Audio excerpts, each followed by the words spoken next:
welcome back to another very special Warlock of Firetop Mountain. Whoops. Paul.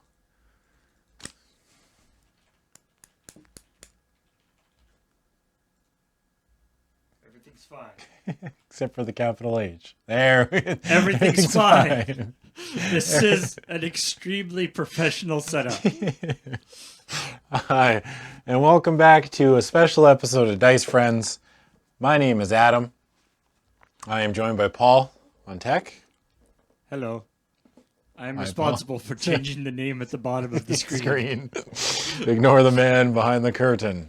But before we get started, we got a little bit of housekeeping to do.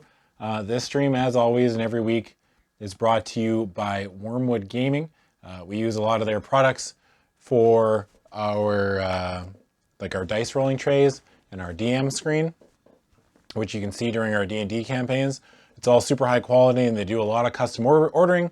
If you're ordering within the US, use the code LRR for free shipping, and then everywhere else, use the code LRR World for $10 off your order. And also, the show is brought to you by. Oh no, I can't believe I didn't do it. Rewind. That's wormwoodgaming.com. Bones of trees and the skins of beasts. Offer not valid in the Forgotten Realms. And also, this show is brought to you every week by you. Your support at patreon.com/loadingreadyrun. You let us keep the lights on. You let Paul run tech. You let me do streams like this. You let us do stuff like Road Quest. And you let us do stuff. We'll continue to do stuff like Friday nights, which we will be doing. It's, And I mean, as we're coming down to the end of the year here, it's amazing where we're at. We have, the Patreon. It's more people subscribe to it than ever before. More Twitch subscribers.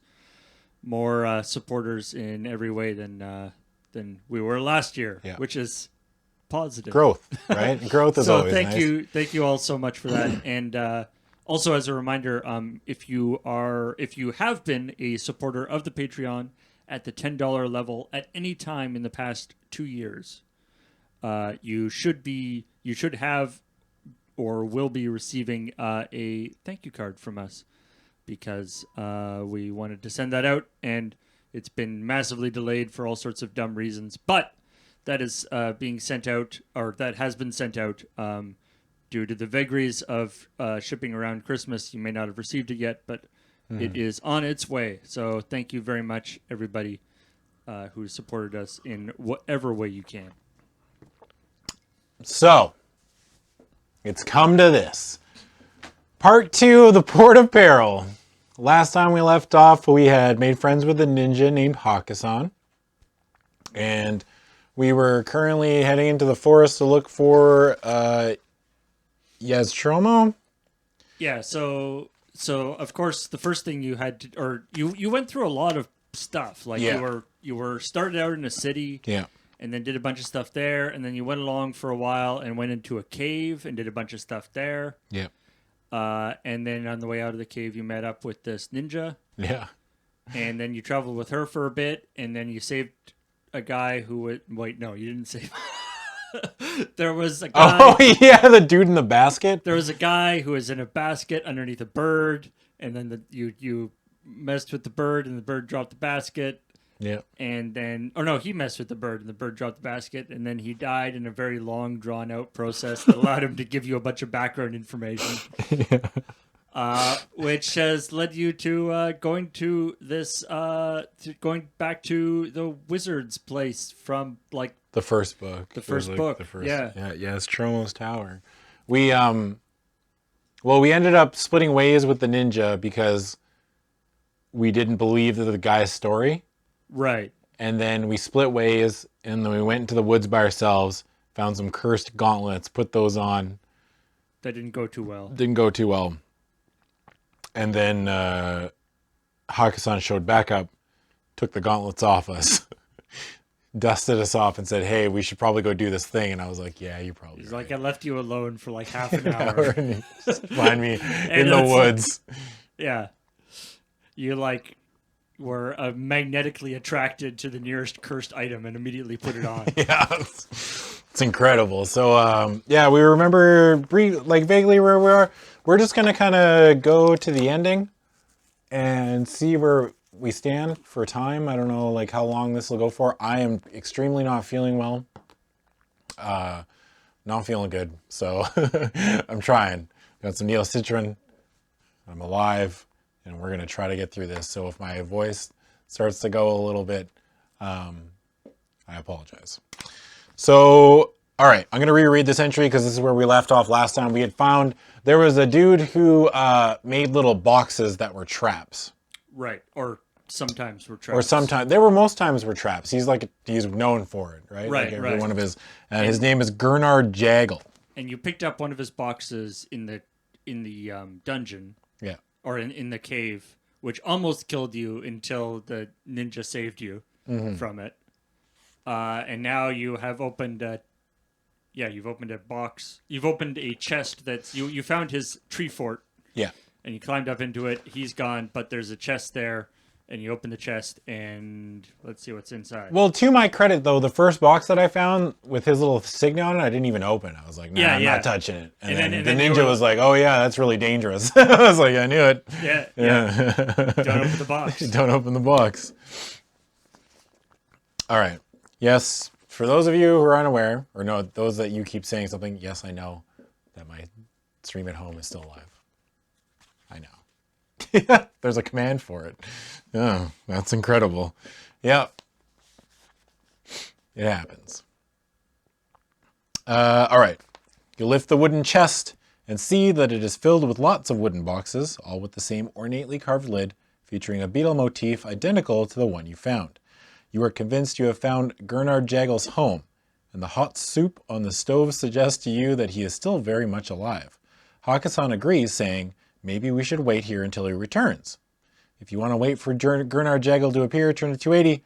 If you would rather leave the treehouse and carry on towards Yest Rome's tower, turn to 251. See, I think we've come so far that I think waiting a little bit longer is not that bad of an idea. I mean, he's got hot soup here. He's definitely coming back. Yeah. So we're going to go to 280. All right. You sit down at the table to wait for the treehouse dweller to return home. You don't have to wait long before you hear the sound of rustling leaves below. The rope ladder suddenly creaks under the weight of somebody climbing up it. You motion to Hakkasan to be ready to grab whoever appears through the trap door, but nobody appears. I don't know who you are, but you have no right to be in my house. You are trespassing, a voice calls out from below.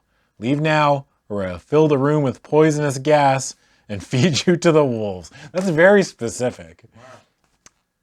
If you want to shout down to the man to say that you know he is Gurnard Jago and want to ask him about the puzzle box you found in Skull Crag, turn to 213. If you want to keep quiet and wait for him to come up, turn to 133. I don't think he's bluffing. Is there a reason why you're mad at this guy? No. Like, we're not mad at him at all. But, I mean, what? Are you sure he's bluffing? Are you sure he's not bluffing? Like, no. It's too specific to be bluffing. You think he'd be willing to sacrifice his hot soup? Yes. It's too specific.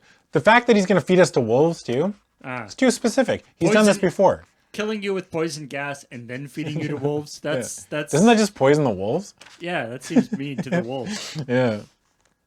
I'm going to call out to him, 213. Please don't instantly kill me. It's like, oh, yeah, I'm definitely going to kill you now. Yeah. An old man pops his head through the trapdoor and looks at you suspiciously.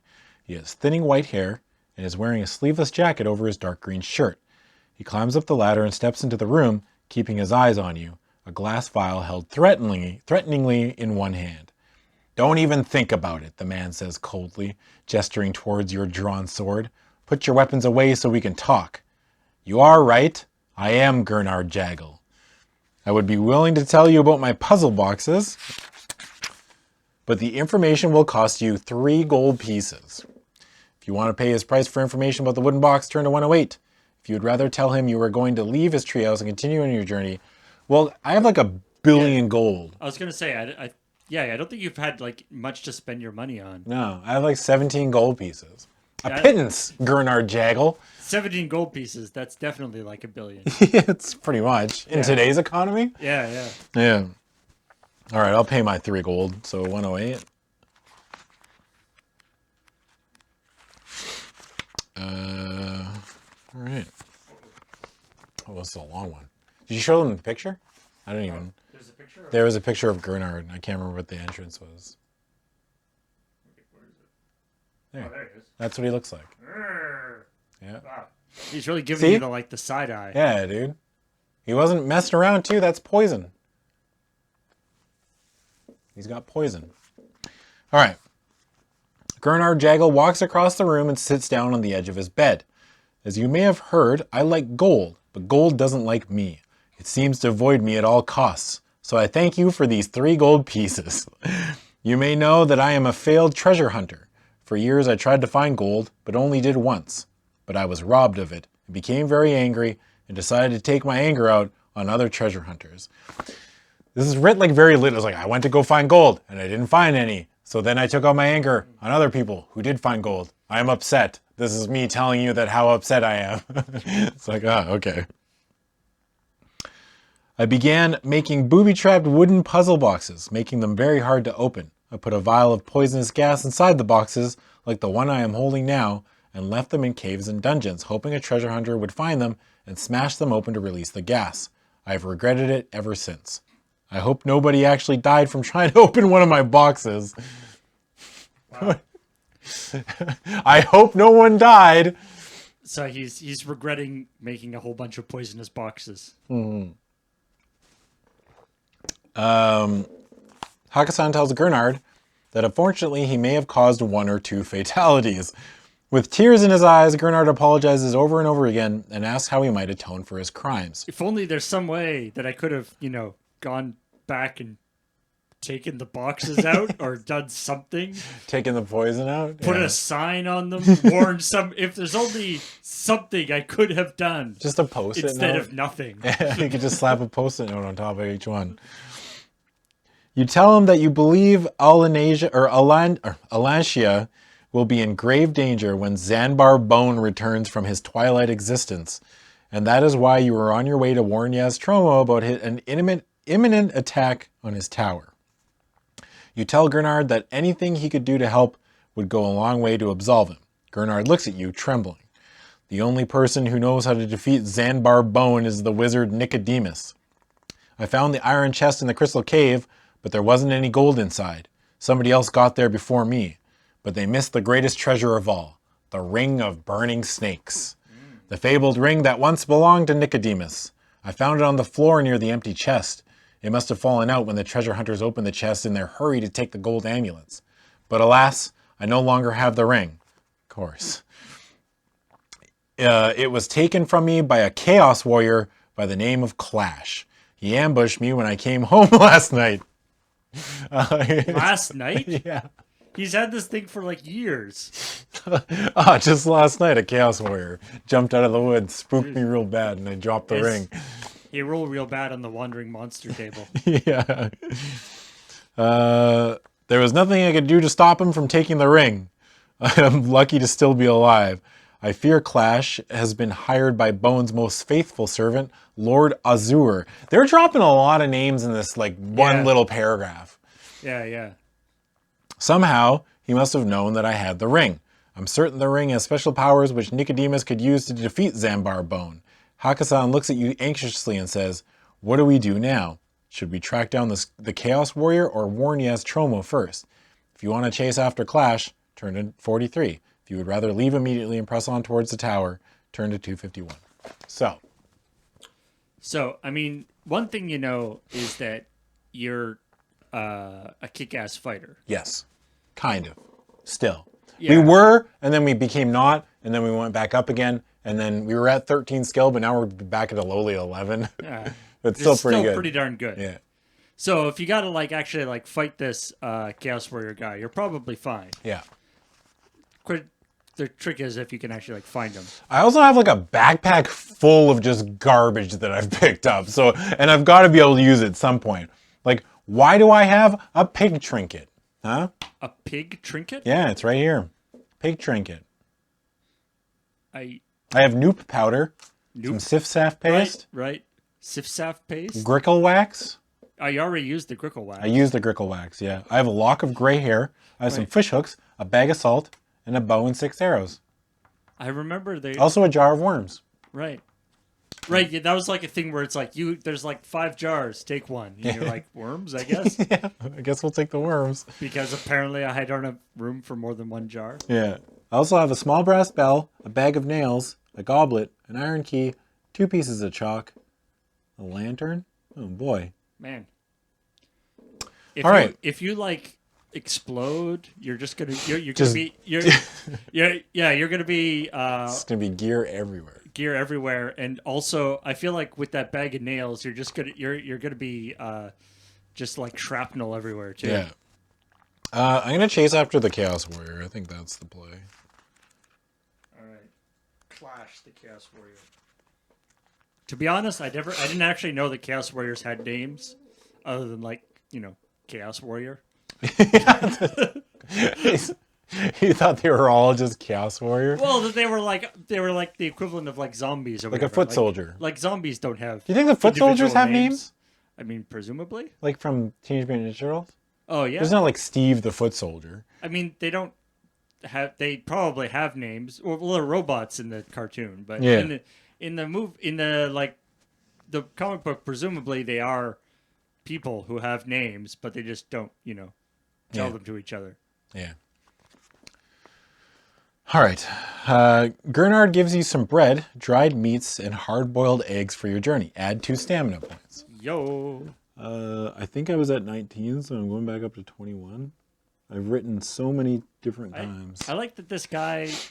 It's just because he's a person who specializes in making puzzle boxes that poison people doesn't mean he's a bad guy. Yeah, he's all right. Yeah. He's trying to make up for it, clearly, right? You tell him you should go and retrieve all the deadly wooden boxes he hid in the caves. Maybe you should go collect all the implements of death that you left scattered about the mountain. He's like, oh yeah, that's actually a pretty good idea. Yeah. Rather than just apologizing after it kills people. I said sorry. He nods solemnly, promising to set off right away, adding, I'll start with Firetop Mountain. I put 3 or 4 in there. Once outside, you shake hands with the old man and wish him well, telling him that once he has collected the boxes, he should go back to Chalice to see his brother, Jethro. He thanks you for helping him come to his senses, saying, I can't thank you enough, my friend. Here, please take my brass compass. It might come in useful should you get lost in the forest. And whilst I cannot give you the ring of burning snakes, please accept this rune ring. He gives you a gold ring encircled with black enamel runes, which you put on your middle finger. He sets off north, soon disappearing from view into the trees. Hakkasan surveys the undergrowth, looking for telltale signs of the Chaos Warrior. It's like they don't leave, they don't shed. It's like, He is like a guy wearing giant armor, though. Like, Yeah. Presumably, he's going to leave a reasonably good trail. He went south, she says confidently, pointing at the large footprint on the ground. It's like, found him. Yeah. He's got like Chaos Warrior written on the bottom of his foot. So it just like imprints every time It he says walks. Clash, like it's his name. Footprint on the ground. Maybe he's on his way to Chalice to take a riverboat to Port Black Sand to assassinate Nicodemus? That would make Zanbar Bone invincible. There is no time to lose. Chaos Warriors wear heavy armor, so he won't be moving too quickly. We have to catch him before he gets to Chalice. Come on, let's go. Hakkasan sets off running through the trees, following the trail of the Chaos Warrior, occasionally stopping to hack through the dense foliage with her sword. She is in such a hurry to catch with Clash that she does not see a bear trap in front of her, a deep pit that is covered with sticks and leaves to hide it from view. She falls headlong into the... If they kill her, I will be so upset. Only because... Okay, I'm going to finish reading. She falls headlong into the trap, landing heavily at the bottom. You throw your rope down to pull her up, but you can see from the expression on her face that she is quite badly hurt. It's my ankle, she says, grimacing. I think it might be broken. You'll have to go on without me. Come back and get me after you've dealt with Clash. I'll be fine. If you want to go after Clash, go to 156. If you want to go back to Gurnard Jago's treehouse to find something to fix up Hakkasan's ankle, turn to 258. Wow. So they just Who is she? You? Yeah. Falling into a pit? Yeah. Ah, well, there's no helping her. 156 it is. All right. See you later. Look. She's like, just leave me. And you're like, okay, bye. Okay. Yeah. Oh, God. He listened. Yeah. She said leave her. She's like, the one time he listens to me. Yeah. Yeah, I never listened to her once the whole time. There's no hope for me. Oh, see you later.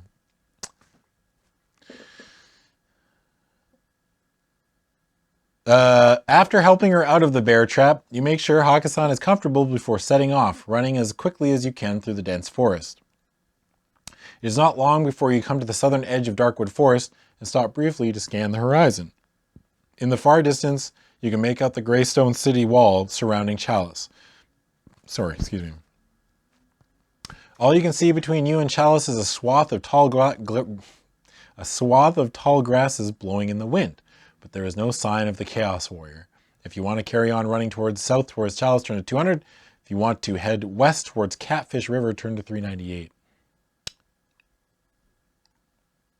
Why would we go west?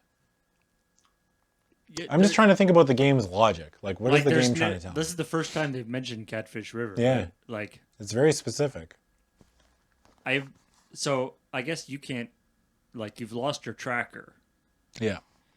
So I'm unable to track. But she was figuring that he went to Chalice. Yeah. I'm going to trust Hakkasan. Let's go to 200.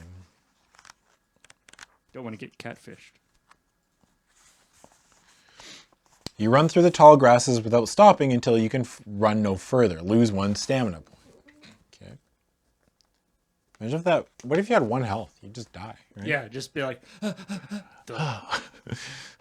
well, that's me. You are exhausted and have to pause to get your breath back. Chalice is less than 1 kilometer away, and there's still no sign of the Chaos Warrior. To your left is the vast field of ripe corn. Ah, the corn! And before you stands a farmhouse. You see a man come out of the farmhouse and climb into the driver's seat of a loaded cart tethered to a gray horse. The man cracks his whip and the horse sets off at a fast trot, heading in your direction. If you want to call out to the man to ask if he has seen Clash, turn to 91. If you would rather watch him drive by without saying anything, turn to 260. You just want to, like, stare at him slowly as he drives by. Yeah. And just go, and just look at him in the eyes, but don't say anything. Wouldn't you ask for a ride? Like, yo, are you going to... He's going the opposite way, I think. Yeah. No, heading in your direction. Like, he's going towards you, though, like, away from the... I don't know. Well, he could be heading in my direction from behind me. That's true. That's true. Yeah. I'm going to ask him if he's seen the Chaos Warrior. Can't be that hard to miss. You stand in front of the advancing horse and cart with your hands raised in the air. You get run over. You're dead. You die. You get trampled. The driver pulls hard on his rein, shouting, "Whoa!" at the top of his voice to bring his horse to a halt. You ask him if he has seen any sign of a Chaos Warrior in the last few hours. He shakes his head and says, "I personally haven't seen one of those ruthless mercenaries, but a trapper who was out catching rabbits in the fields earlier today told me he'd seen a Chaos Warrior come out of the forest and head towards Catfish River." The trapper didn't go near him and ran most of the way back to Chalice fearing for his life. I'm headed towards Catfish River myself. I'll give you a lift for 1 gold piece if you are agreeable. If you want to pay for the ride, turn to 68. If you would rather decline his offer, in what world do I decline this offer? I mean, a world where you want to walk around a bit, I guess. I mean, guess. You're already tired from running. So. But it's like... So apparently you were supposed to go to Catfish River. Apparently I can't see giant footprints. Because Yeah. that was the giveaway. They're like, oh, here's this big footprint. Yeah, this is literally like a grassy like plain that you're on right now. And you still can't see where the giant guy has been walking through. No. That's what we get for not getting Hakkasan. All right, well, we're going to pay him a gold for a ride. We're down to 13 gold pieces. 68.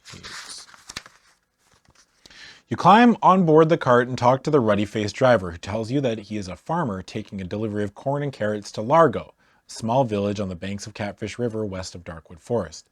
You scan the horizon, looking for the elusive Chaos Warrior, but don't see anybody who looks remotely like him. You keep thinking about Hakkasan, who you have left injured and alone in Darkwood Forest, and hope she is safe. You arrive in Largo in the afternoon and thank the farmer for the ride. The villagers are friendly river folk who spend their days ferrying people and goods up and down Catfish River on their flat-bottomed boats. You walk around Largo, asking everybody you meet if they have seen a Chaos Warrior in the vicinity. The replies are all negative until you talk to one very tall and stocky man by the name of Onx, O-N-X, who tells you that his cousin who was paid 5 gold pieces to take a Chaos Warrior to Port Blacksand earlier in the day. My cousin was too frightened to say no. I can ferry you to Port Blacksand for 2 gold pieces if you wish. What a deal. Is he just saying, now, I bet you the Chaos Warrior actually only paid 1 gold piece, but he's saying like, oh yeah, such a deal. Chaos Warrior paid 5, but I'll take you for 2. Yeah, I see how this is. I'm getting robbed. Take you for 2 gold pieces if you wish, the boatman says in a friendly voice. If you want to accept his offers, turn to 303. If you'd refuse his offer and head back to help Hakkasan, turn to 9. Well, we're going to go further. So 2 gold pieces. I feel like at this point, if you go back to help Hakkasan, she's just like, what the? Who? Why would you come back here? I told you to leave. 303, eh? You jump on board the flat-bottomed boat and you set off without a further delay, with Onx punting effortlessly down the river with a long pole. The scenery glides by and you become lost in thought. You are halfway around a bend in the river when Onx suddenly sounds the alarm. River pirates! Oh no. A large rowing boat with 8 oarsmen on board is headed straight towards you. The captain stands up in the bow, cutlass in hand, shouting orders to his motley crew. Onx tries to steer his boat towards the bank of the river as the pirate boat closes in on you. Surrender or die, the captain shouts. Will you surrender, stand and fight, or dive into the river to swim away? I feel like fighting, even though it's my best thing that I can possibly do, there's times where like when you go to fight and they're like, the pirates overtake you and kill you. It's true. I So feel like you got a lot of stuff on you. I feel like diving into the river and swimming away might be bad. But I mean, surrendering is not going to be good. I don't know. This could go. Any of these could be fatal. You jump into the water. Too bad you have so much in your backpack. You're dead. Please mark down your weight. If it is over 50 pounds, you drown and die. See, like, I kind of want to just try fighting them, but I feel like that's just asking for it. And surrendering seems wrong because, like, if they take away all my stuff, I feel like I don't win this game. Right? Because we have like a bunch of, we have that ring of whatever, the ring we just got. We don't even know what it does. Ring, which we don't know what it is. They just didn't tell us what it is. Like, here's a rune ring. I'm like, sweet. Puts on a ring. Presumably at some point it'd be like, if you happen to have a rune ring, something cool happens. Okay, I'm going to stand and fight. 223. Please don't kill me.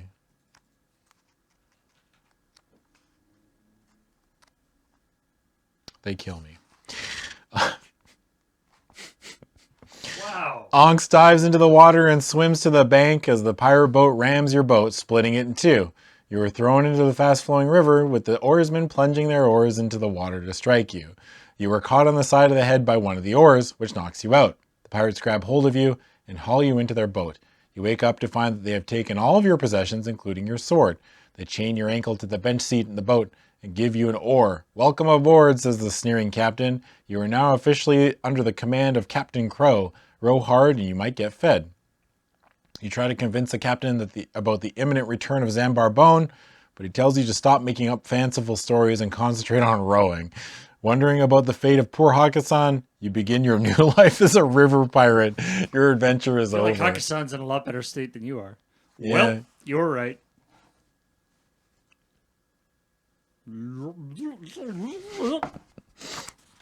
So presumably that same thing happens if you surrender, because that was effectively surrendering. But it's a different answer. It's a different page. It's a different page. Yeah, but Yeah. like they captured you, which is what would also happen if you surrendered. I don't know. That's not the swimming one. That's the fighting one. That was the fighting one, yeah. 223. Yeah. Well, I guess we surrender and hope for the best. Nope.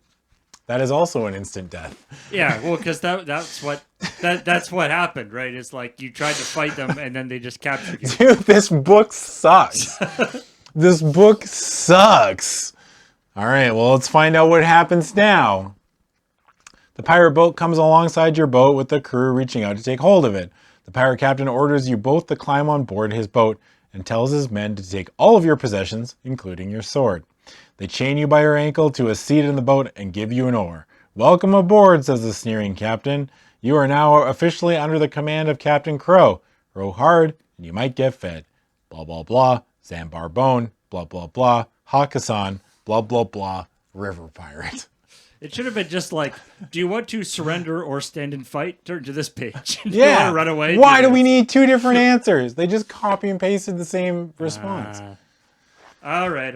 If this is a complete dead end, I'm going to be very upset. Oh, they wouldn't do that.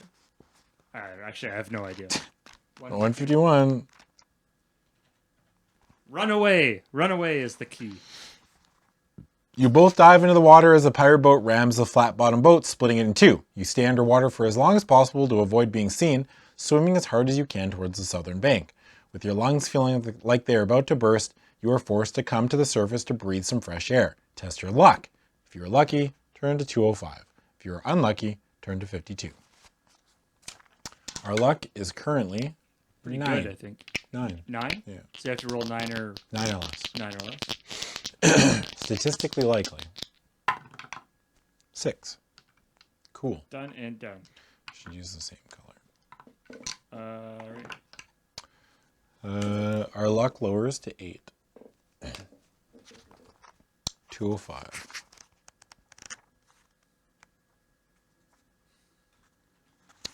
Luckily for you, the pirates are looking in the other direction when you surface.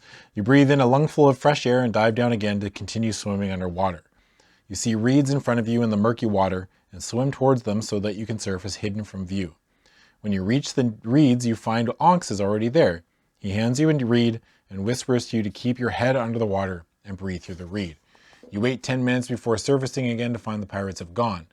You climb out of the river and begin to walk back to Largo. Onks is very upset that his boat was sunk by the pirates. He says a new boat will cost him 10 gold pieces to have made and offers to sell you a bottle of healing potion for 2 gold. So offers to sell you a bottle of healing potion for 2 gold pieces to help pay for it. If you want to buy the healing potion, turn to 18. If you decline his offer, turn to 170. Yeah, we'll buy it. I got gold to spare, right? 18, eh? Onks thanks you for helping him out. When you are back in Largo, so we've gone back. Like we just doubled back. So that was like a total complete waste of time. Waste of time, yeah. Onks thanks you for helping him out.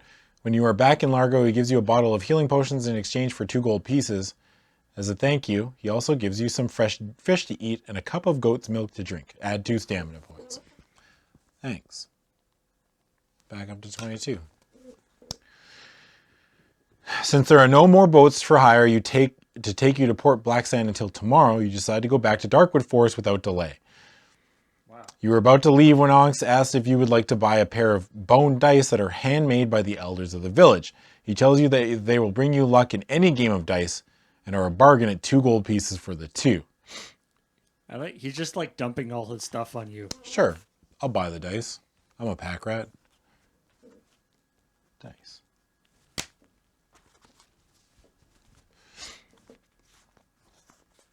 If we go back to Hakkasan, I'll be very upset. So 73 is we'll buy the dice. You give Onks 2 gold pieces in payment for the dice, which he says are made of animal bone.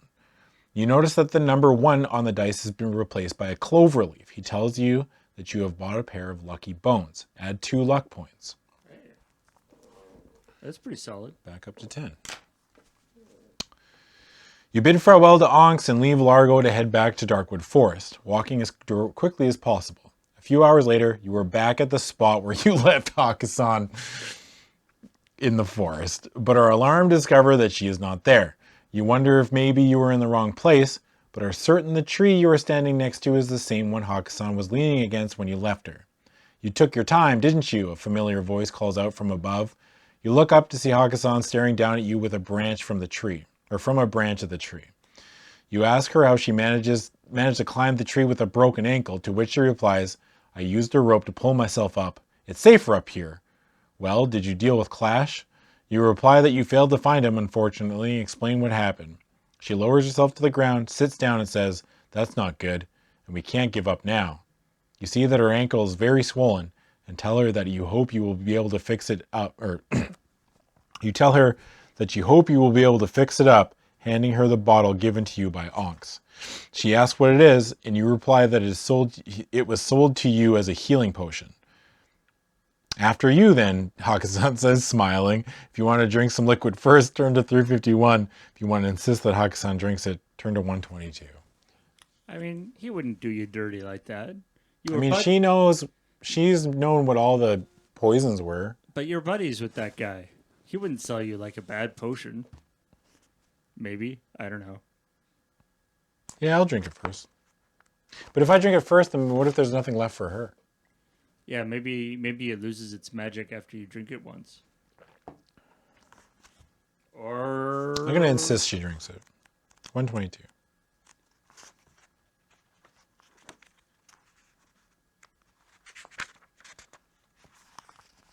You hand the bottle to Hakkasan, telling her not to worry. She snatches it from you, scowls, and gulps down the potion.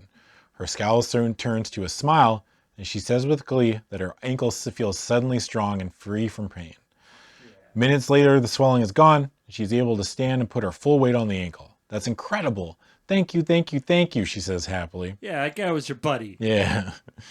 She hands the bottle back to you, and you drink the last drops left in it. Add 1 stamina point. I think I'm already at max. 22 is what I started at, I'm pretty sure. Yeah. Sounds right, yeah. You suggest that you stick with the original plan and go to Yest Rome's tower to warn him about Zanbar Bone. You take the lead, hacking your way through the bushes and thick undergrowth of dense part of the forest. You stumble upon a tree stump which has been carved into the shape of an ancient throne. There is a dented pewter mug hanging in midair on a piece of string tied to a high branch of a nearby tree. A note written on the piece of paper inside the mug says, "Welcome to the Throne of Wishes. You may make 1 wish at the cost of 1 gold piece. Drop a coin into the mug, sit down on the throne, and make your wish." Wow. If you want to They're pay really one, burning your gold lately. yeah. I wonder if there was if you had done some things differently, there was a chance to actually get the Chaos Warrior there. Like if there's something you could have done differently to. Like if I had bailed on waiting for taking the boat with Onks and gone my own way, because there was an option to if you want to go with Onks. Yeah, or I don't know if there was any possible way you could have. But it seemed like he was way far ahead of you. Like there's no way you would have caught up with him before you got into the boat. Anyway. I'll pay my gold. I got still 7 gold pieces. Yeah, Throne of Wishes. That's got to be good, It's got to be good, right? Yeah, there's no way this backfires. 112. You put a gold piece in the mug and tentatively lower yourself to the wooden throne. You think carefully about the wish you want to make when suddenly the mug is pulled up on the string and disappears into the leaves. You hear your high-pitched giggling high up in the tree and realize that you have been cheated out of your money. Lose 1 luck. You look up but don't see anybody. That giggling sounds like Chumpies to me, Hakkasan says, shaking her head. They're always coming up with new ways to steal gold from people. They love gold. If we could only ever get our hands on one of those mischievous little thieves, we'd be rich. We might as well keep going as we'll never catch them. Annoyed at yourself for falling for the Chumpies' trick, you walk on cursing. Turn to 340. Damn you, Chumpies. I like that Hakkasan was like, this is definitely a trick. but I'm not going to say anything. Why wouldn't you say that? She's like, oh yeah, I knew it was Chumpies. It's like, why don't you tell me that Yeah. before I put my gold in? I was like, ooh, wish. To be fair, walking through the forest and there being like, hey, it's a wishing stump. That's not a very good trick. Yeah, it's a pretty bad trick. Oh man, I guess I kind of deserve that. 348.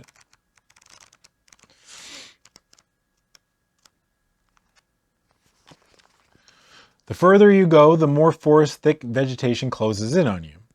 Long vines hang down from ancient trees, and the blanket of leaves above blots out most of what little light remains of the day. Scrambling over gnarled roots and moss-covered rocks, hacking your way through the dense undergrowth. That's a weird comma. Hacking your way through the dense undergrowth is tiring and makes for slow progress. Lose 1 stamina point. Okay, I'm at 21.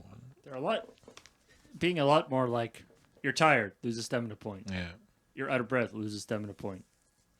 They're taking more stats away than they did in like the first few books. Are you sure we're still heading west? I swear we passed on by here before, Hakusan says, breathing hard, pointing at a large bush with broad, purple-edged leaves. If you possess a brass compass, turn to 315. If you don't own a compass, turn to 369. Nice. Well, good thing we have a compass. Yeah, I thought she was like... She was standing right with me. I thought she was like super cool tracking person too, but Nope. Apparently not. Wasn't she standing right there when I got the compass? Who gave me the compass? I thought Gurnard. Who gave me the compass? The box man? Oh, the cart guy. Oh, yeah. The boat dude did. Or the trap guy. Yeah, Gurnard? Wasn't she in the room with me when she gave me the compass? Yeah, but... Gurnard gave me... She was there. She's forgetful. Okay. You take your compass out of your pocket and see what you have. You have been heading northwest rather than due west. You turn slightly left and set off again. Turn to 225. Wow. Disaster averted. Yeah.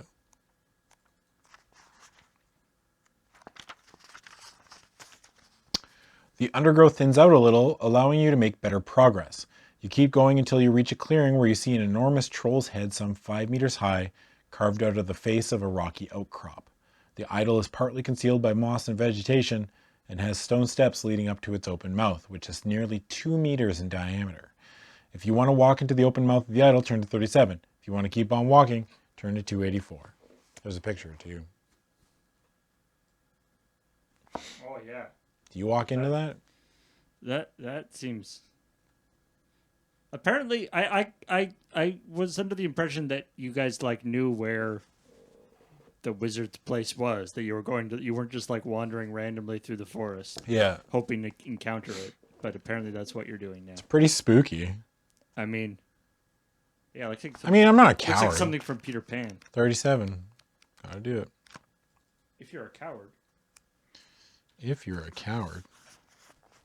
You climb up the steps slowly, sword in hand, and enter the giant mouth, which is damp and has a musty smell. When your eyes adjust to the semi-darkness, you notice a skeleton on the floor. It is holding a sword and is clothed in leather armor. Long black worms are writhing in and out of its eye sockets and mouth. Nice. A small wooden box lies in pieces on the floor nearby the skeleton. You pick up the box lid and see it has a beetle motif on its center. Sucker! Another. Gurnard gets another one. You also find a broken glass vial and a small lead ball, with which you put in your pocket.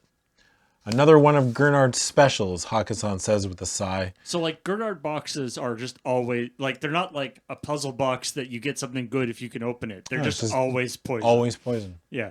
They're just boxes of poison. Yeah. There is a bronze-studded winged helmet lying on the floor, which looks about your size. If you want to try on the helmet, turn to 392. If you would rather leave the idol to continue your quest to find Yest Rome, turn to 284. I'm not here. I don't... Look, if it's cursed, it's cursed. Okay? 392. If it's cursed, if we die, we die. The helmet once belonged to a wood elf noble and was forged with the finest steel. It fits on your head perfectly. Add 1 skill point. A search of the leather armor yields 10 gold pieces and a large sparkling ruby tucked away inside a secret pocket. Add 1 luck. That was the thing that I think we were talking... Wasn't that the entry where people were like, whoa, 393. I don't know, but everything's looking up Otaku Jeff. Yeah, we're back to 12 skill, baby. We did it. And you got your luck back from the wishing stump. Yeah. And you got all your gold back that you spent in the last little while. Yeah, back to 16 gold. Not this one? Uh-oh. Yeah, that was wild. All right. We continue to find Yest Rome. 284. What a roller coaster of like stat jumps this one's been. You're cursed. You're not. You're poisoned. You're not. It does the thing where it's just like there's a cave that looks like a skull.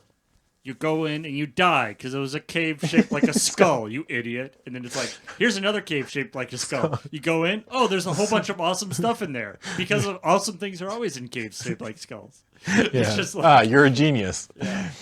Thanks. With the daylight fading, you walk as fast as possible through the forest. Hakusan says that there is a good chance that you will reach Yest Rome's tower before nightfall. She suddenly stops in her tracks and tells you to stop. What's that noise? She whispers. Can you hear that clicking sound? You nod and soon find out what is making the chilling noise. The bushes in front of you part, and the head of a giant centipede appears through them. It is 3 meters long and is protected by hard, chitinous plates, which rub together to make the clicking sound. It has large, protruding mandibles and scuttles forward on its many tiny legs to bite you. It has a skill of 8 and a stamina of 7. At least there's not a thing where, like, if it bites you, you die. It's not like poison is. yeah, it doesn't say like if it hits you once, but it is a giant centipede. So I have a skill of 12. Try to trip it. I'll put 2 gold pieces on a Otaku Jeff. I think this is like the safest. Betting on me in combat. Okay, well that's a 17. And I get a 20. Cool. So what's your skill level? Sorry, we should go over this again. The way combat works in this game, is you take 2 dice rolls. The first dice roll is for the monster. You roll 2d6. You add your skill you add the monster skill modifier to it, which is 8.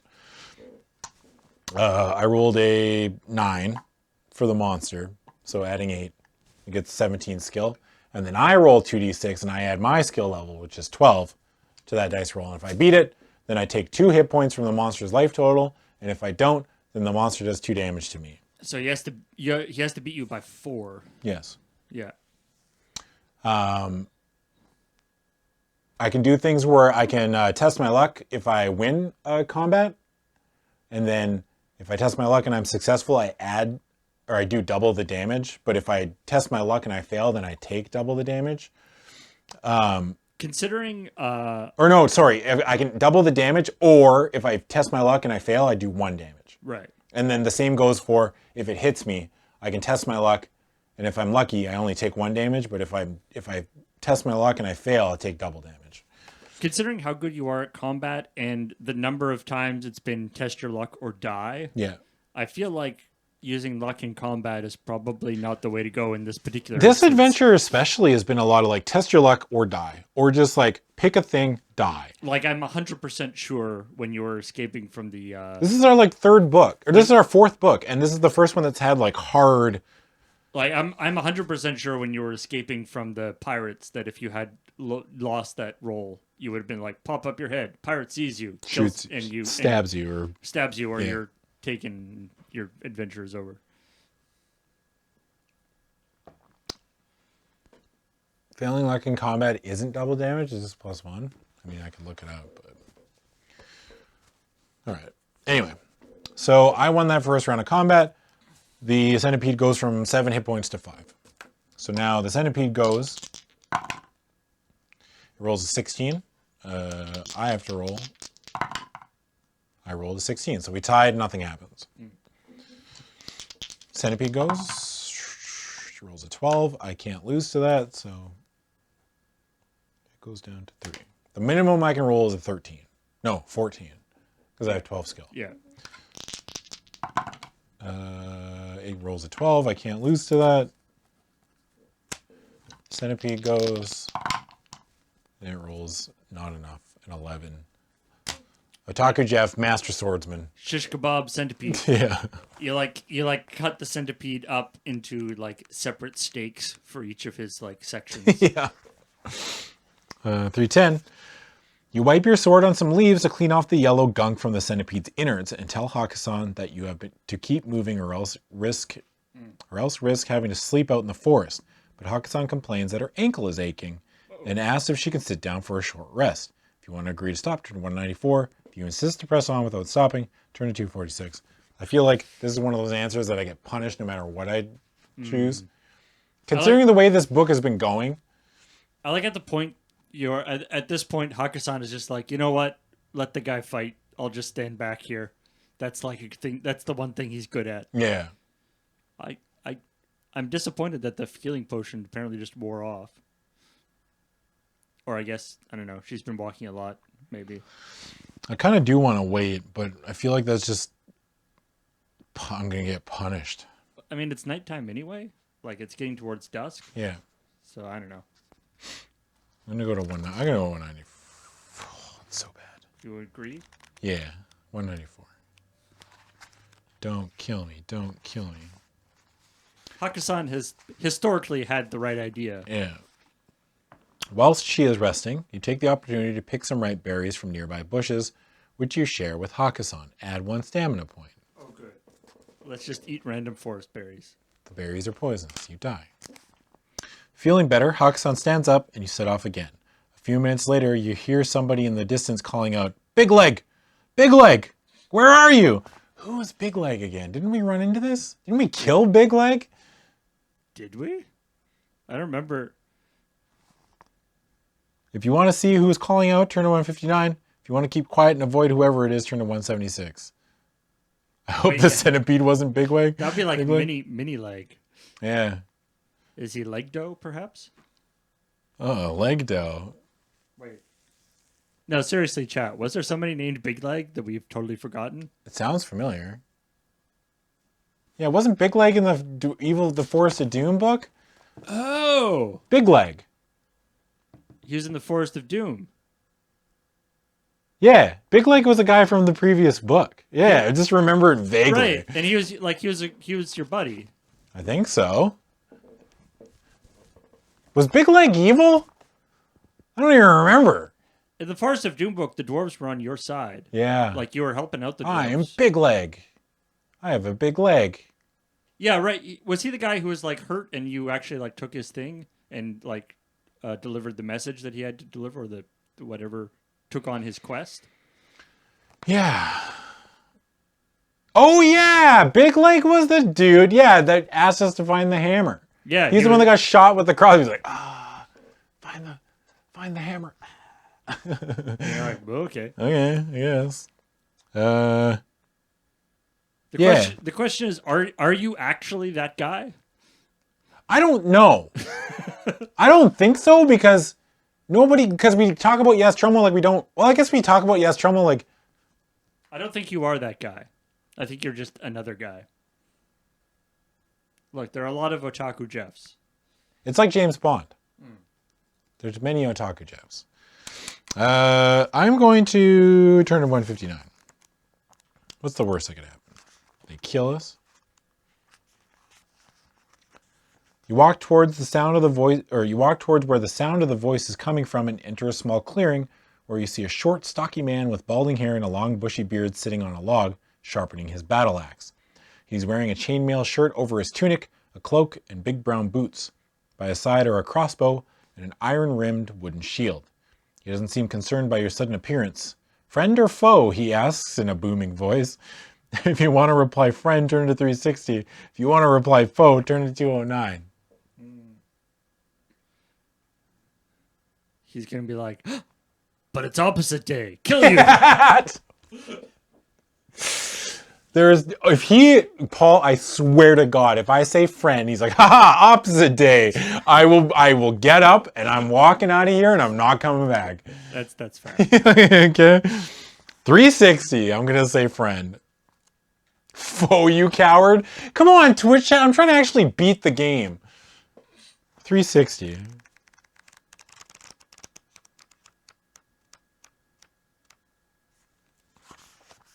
He slaps his thigh and says, "Jolly good," in a booming voice. He stands up and walks over to you with a big beaming smile spread across his face, his hand outstretched to greet you. While shaking your hand vigorously, he says, "Good day, dear people. My name is Big Nose. For obvious reasons, as you can see, I am the second cousin of Big Leg of Stonebridge. Sadly, he went missing some months ago, and I have been searching for him ever since. He looks very much like myself, only he doesn't have a big nose. You haven't seen him, have you?" You shake both your heads and tell him that you haven't seen his cousin. That's a shame. That explains it. "I know he's somewhere in the forest. He's searching for the warhammer stolen from Gillibrand, our king. What brings you to Darkwood Forest?" Oh, this is like legit just the forest from the... But if this is in continuity, then he should know that the hammer's been found. Yeah, Maybe that... because it was some months ago. Yeah. Also, apparently, for months, he's just been, like, wandering the forest being like, Yelling big leg. Big leg. Where does he get money for food? Or does he hunt everything? Like an alpha male. Like a real manly dwarf. You know? Okay, if you want to reply that you are on your way to Yest Rome's tower, turn to 297. If you want to reply that you are treasure hunters, turn to 143. You could be two things. Why can't we be both?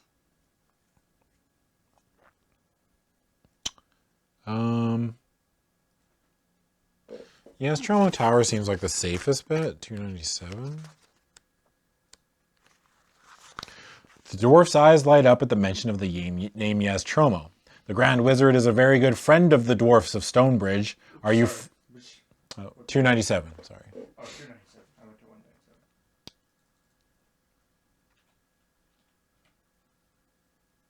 Yeah.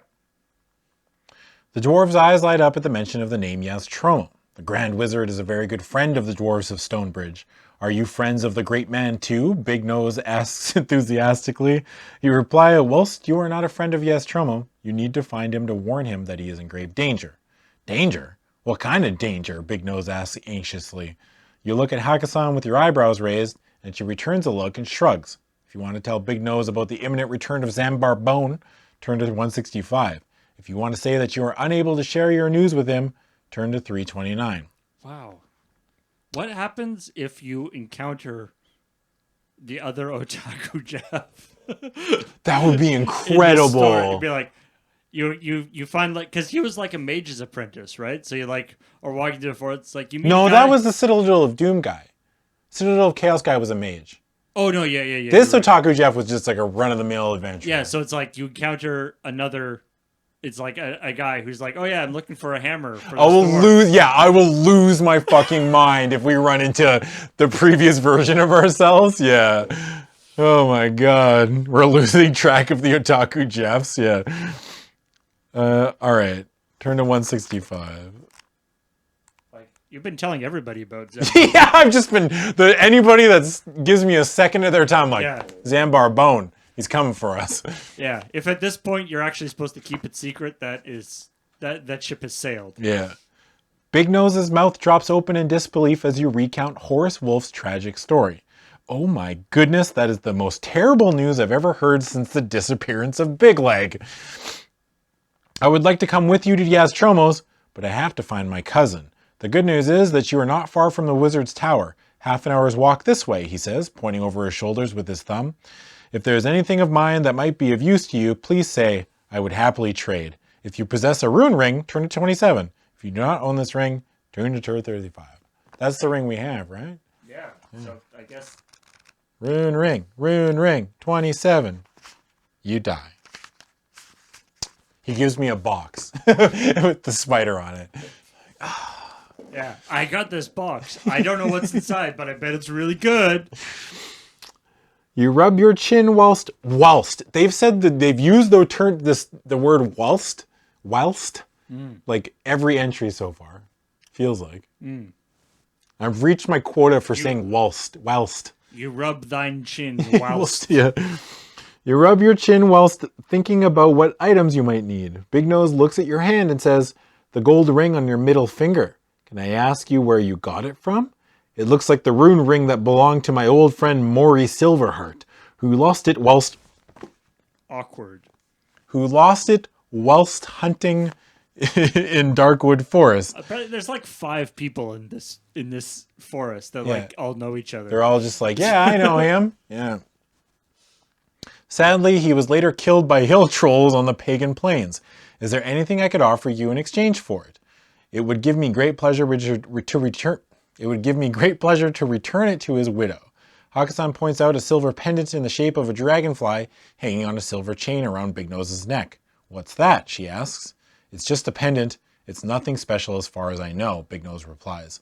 If you want to offer the rune ring in exchange for the pendant, turn to 256. If you want to tell Big Nose that you don't want to trade the rune ring, turn to 173.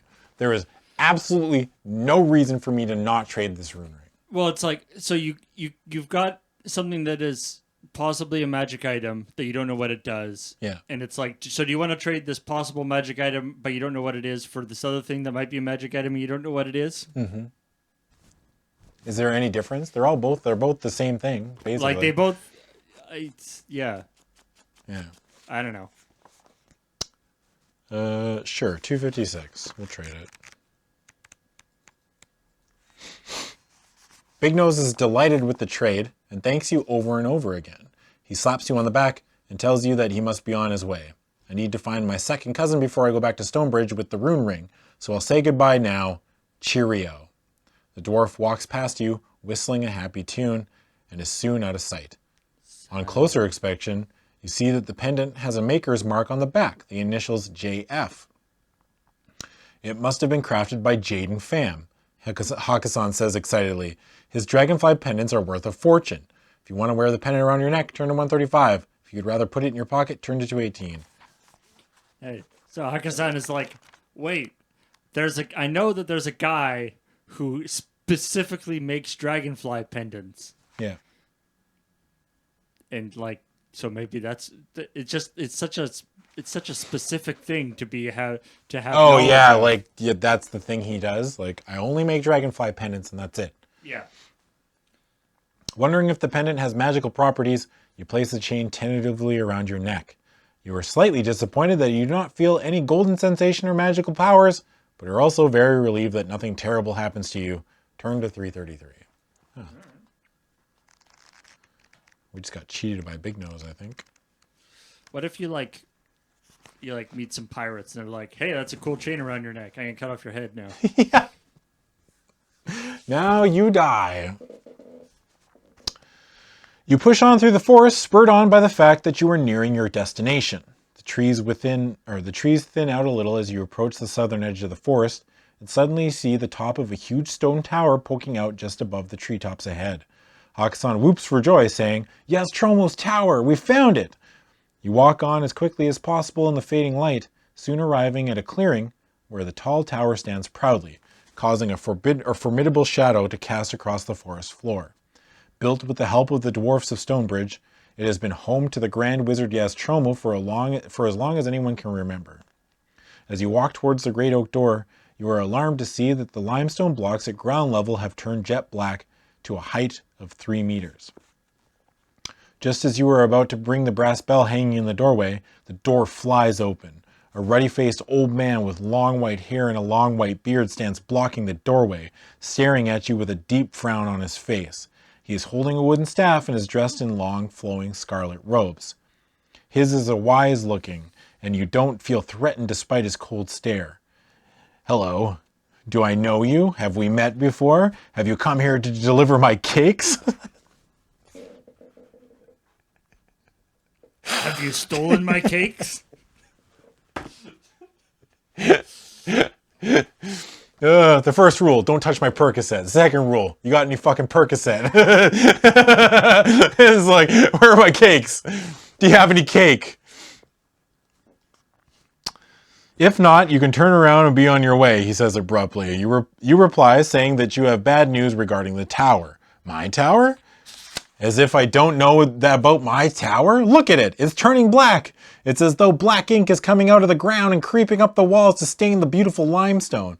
At this rate, it will be totally black before the end of the week. Even my powerful magic can't seem to stop it. It's terrible. Have you any idea what's going on? You tell Yest Rome that the reason that you have come to see him is to tell him about Zanbar Bone's plans to take over his tower. Zanbar Bone? He's coming back, is he? I should have known. If that piece of skeletal detritus thinks he's going to take over my tower and rule Alantia, he's got another thing coming.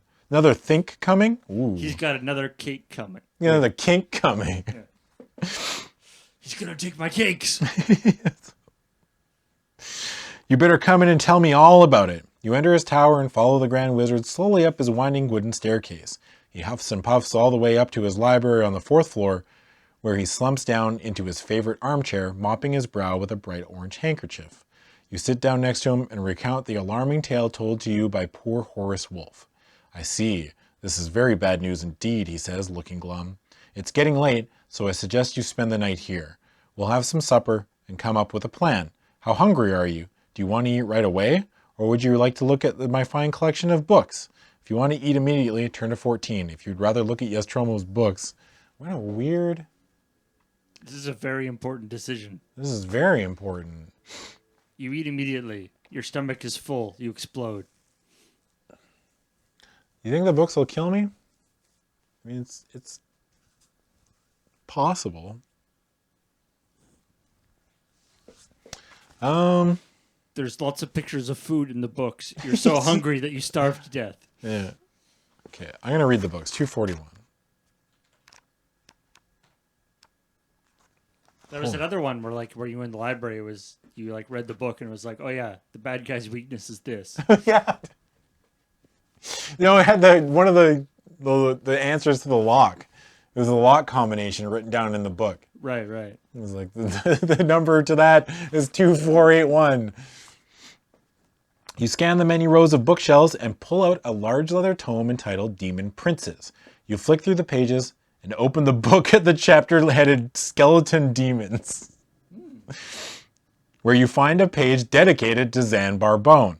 You read that he was born in Fang, the son of 2 merchants who were secret cultists devoted to the demon princes of Titan. Bone went on to study magic in the forests of yore and later developed a bitter rivalry with Yest Rome and Nicodemus. He hated them both and turned evil to learn dark magic to defeat them. However, Bone lost a firestorm battle of magic with his former mentor and teacher, the Archmage Vermithrax, and was severely wounded and reduced to nothing more than a barely living skeleton. He disappeared into the night and was not seen again for decades. He reappeared as a skeleton demon known as the Night Prince and ruled parts of northern Alantia and from his black tower with the help of his undead and demonic followers. His powers are many, including his ability to paralyze and hypnotize victims or to destroy them with demon fire and magical energy. The most alarming fact about Zanbar Bone is that defeating him is never permanent. He always returns from the demon plane with more powerful than ever before, and new ways must be found to defeat him. So now you know who we are dealing with, Yest Rome says solemnly, looking over your shoulder. We need Nicodemus's help. You must go to Port Blacksand tomorrow. You'll find him in his wooden hut beneath Singing Bridge. He won't want to come, but you have to bring him here. We need all the help we can get to defeat Zanbar Bone when he reappears. Anyway, that's tomorrow's task. For now, let's eat and enjoy each other's company. Turn to 14. I was hoping the book would be like, the only way to defeat Zanbar Bone is with stickle wax. Yes. Like, yes. You follow Yest Rome down 2 flights of stairs to his cluttered kitchen area where pots and pans are bubbling away on top of a large iron stove. I hope you like mushroom soup and vegetable stew, he says brightly, lifting the lids off the saucepans to sniff the rich aromas wafting up. Delicious. Simply delicious, he continues. I might have some cheese and biscuits to follow if you are still hungry. Please sit down, and I will serve the soup. You sit down at his oval dining table with Hakkasan to enjoy Yest Rome's food, and both agree it is the most delicious meal either of you have had in as long as you can remember. Add 2 stamina points. You talk about Zanbar Bone long into the night with Yest Rome, who later has a nightcap of his favorite sherry to accompany the last of his cream cakes, which he enthuses about down to the last crumb. He shows you to your bedrooms and, being slightly tipsy, wishes you good night, laughing out loud in an uncharacteristically jovial fashion. You have vivid dreams of skeletons and demons and wake up in a cold sweat in the middle of the night. You look out your bedroom window at the starlit night sky and the endless treetops of Darkwood Forest. All is quiet and peaceful. You eventually fall asleep again and wake up late. You are the last one down for breakfast and find Hakusan and Yest Rome deep in conversation at the table. Morning, Yest Rome says, smiling. I trust you slept well. After breakfast, I think it is best that you go to Port Blacksand by yourself.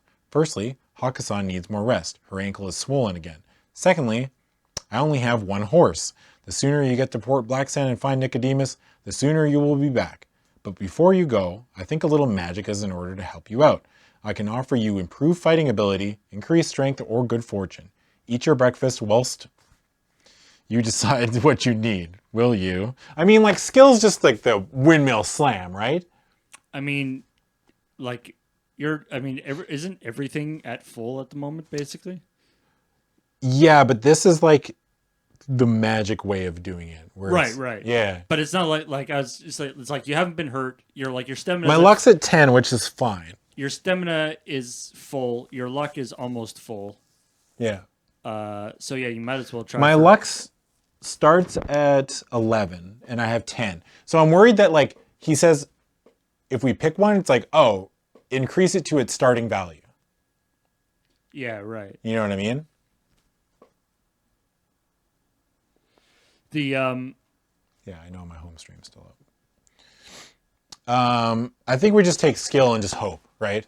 Because if he adds 2 skill, then I'm just like, oh, then I have 15 or I'll have 14 skill. Yeah, and I mean, even if he adds to your luck, it's still like whatever. Luck goes down on its own; the others don't. I mean, that's true. That's true. But you only are down 1 luck from your max anyway. Yeah. Our luck is at 10. We have used the luck potion already. I'm taking skill. Skill's got to be the best. 215.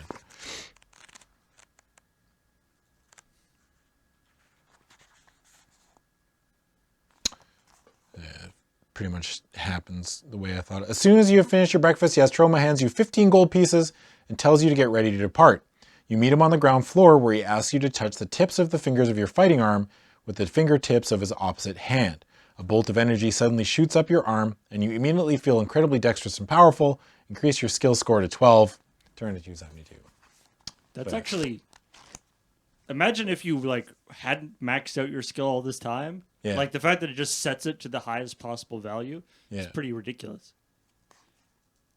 I guess it does the same to each. Yeah, it's going to put each one at like, it'll put it at the max value. I bet you like your stamina goes to 24. Yeah, so it's not only maxing your personal one out, it's actually like the max you could possibly roll. Yeah. So if you were a little weenie, suddenly you're like, oh man, I can kill everybody. Yeah. Okay. Also, he just gave you a ton of money. Do you want to take a quick break so I can get some tea? Yeah, let's do it. Let's take a quick 5-minute break and I'm going to get some tea real quick. Okay? Alrighty. Back in just a few minutes.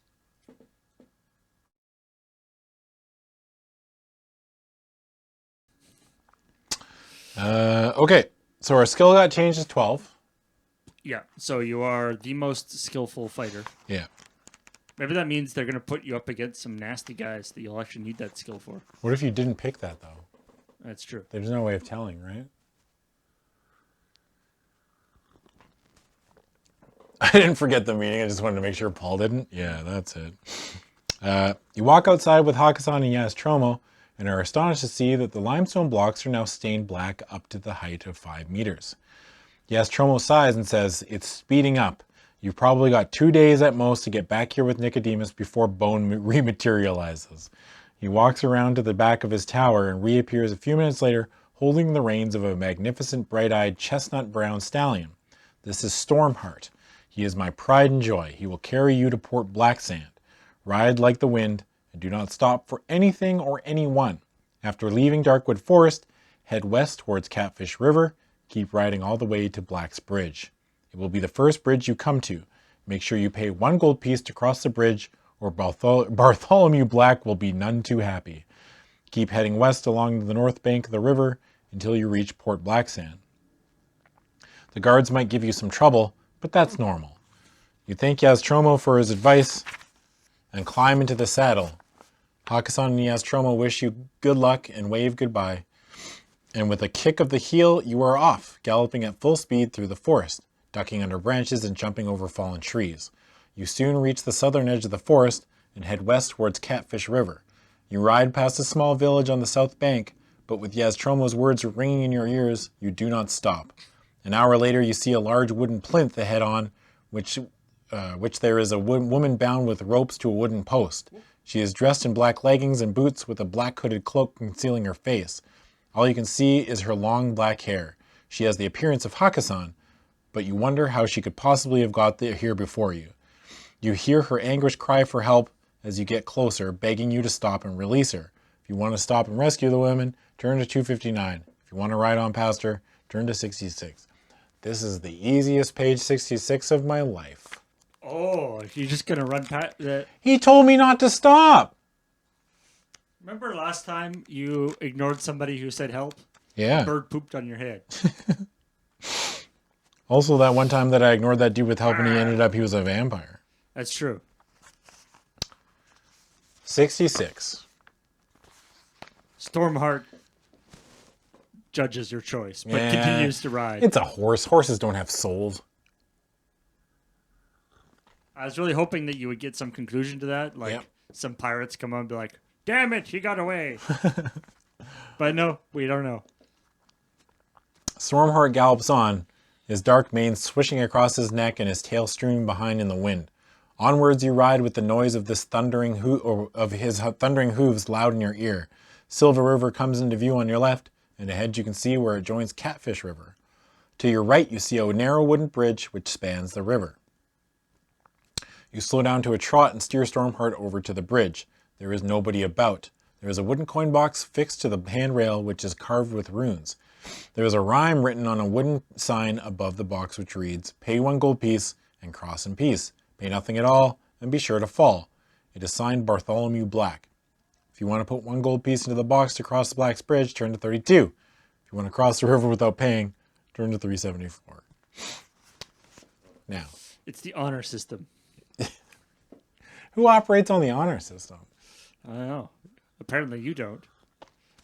I like the chat. How mad would you be if I didn't pay right now to a chat? I'd be upset. I like how much chat objected to you saying that horses have no souls, in comparison to how much they objected to you just leaving the poor woman tied to a thing. Yeah.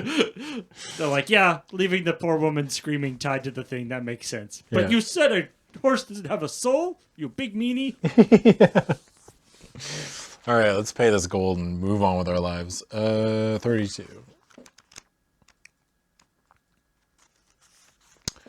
Dropping the coin in the box triggers cogs and winches to pull ropes through creaking pulleys to tighten a section of the flooring in the middle of the bridge. Wary of hidden traps, you dismount and lead Stormheart slowly on foot across the narrow bridge to the north side of the river, happily without incident. After feeding and watering your steed, you set off west again at a gallop, with the high city wall surrounding Port Blacksand just visible in the distance. The closer you get, the more you see of the dark rooftops and stark buildings jutting above the wall. You arrive an hour later at a small village of no more than a dozen thatch-roof cottages just east of Port Blacksand. You were greeted by a smiling lady standing on her porch in front of a stack of wicker baskets. She is wearing brightly covered headscarf and a white apron over her long dress. "Welcome to Flax," she says in a jolly voice. "My name's Chris. How can I help you?" You reply by saying you are on your way to Port Blacksand, whereupon her eyebrows raise in mild surprise. "The thieves there will be pleased to see you. They love making money from people of your ilk. All la-di-da on your big horse. If I were you, I'd hire a boat for my husband and row downriver and slip into Port Blacksand unnoticed. We can look after your horse while you're gone. If you want to hire a boat to row to Port Blacksand, turn to 41. If you want to turn down her offer and ride to the main city gates on Stormheart." You know for a fact that the river is extremely safe for boats going down. Yes, Tromo said that this horse was everything to him. Yeah, just being like, yeah, sure. I guess you're not trading the boat for, you're like, they're just going to keep care of it. But still, I'm pretty suspicious here. Yeah, 264 it is.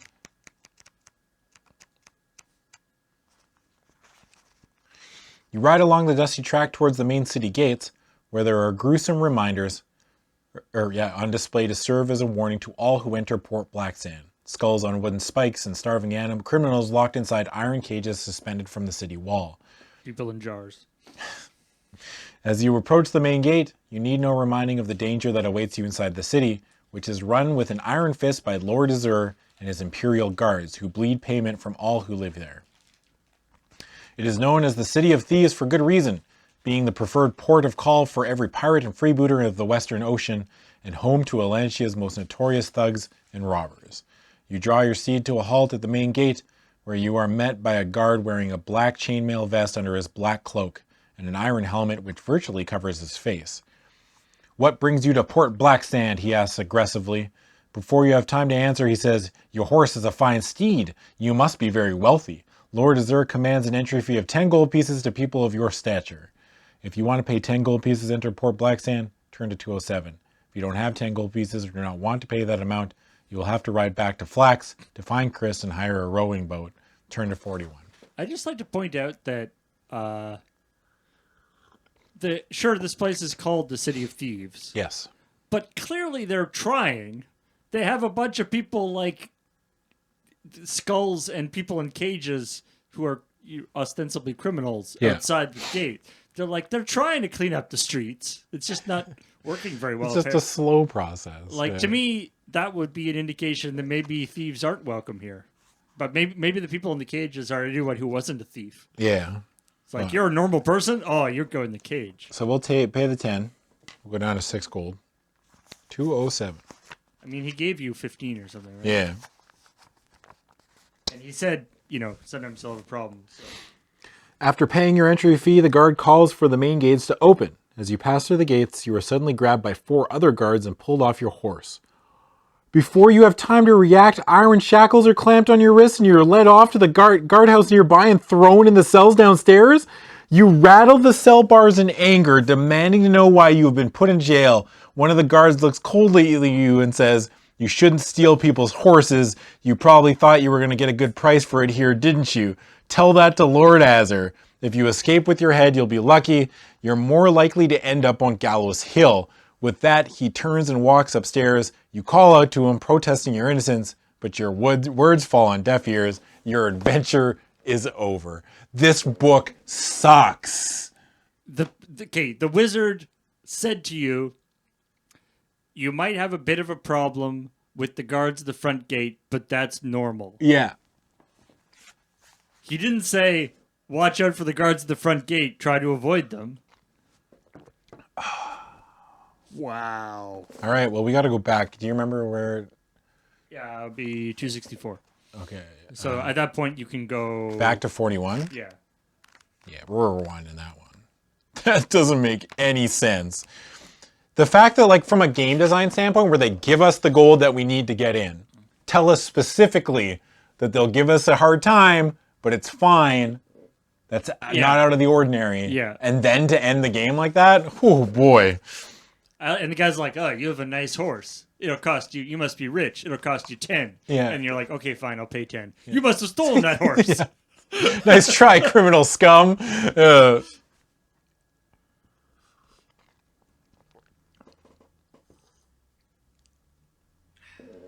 That's a bad choose your own adventure book. This one has not been good. Which is funny because everyone before this has been fine. Yeah, and I've been fine with every book before this. And I mean, the author Ian Livingston, wrote a lot of those early ones as well. Yeah. Maybe he's gotten mean and jaded in his old age. Maybe he's like, you know what? I'm gonna kill everybody now. I hate these guys. Good luck. Yeah. All right, 41. You jump down from Stormheart and ask Chris to take you to meet her husband. You find him gathering reeds on the riverbank. He smiles and introduces himself as Dodd. Oh, there's a place called Dodd's Furniture here in Victoria. It's that guy. Yeah. Dodd would totally get you into a place. Yeah, he would, yeah. He's always up for a deal. And makes amazing ads. Yeah. Oh, yeah, his ads are A+. You tell him you want to hire a boat, and he looks at you, rubbing his chin, relishing the opportunity to earn some money. You'll need a cover story as well as a boat, and I'd suggest you buy a merchant's pass and 6 of my wife's baskets.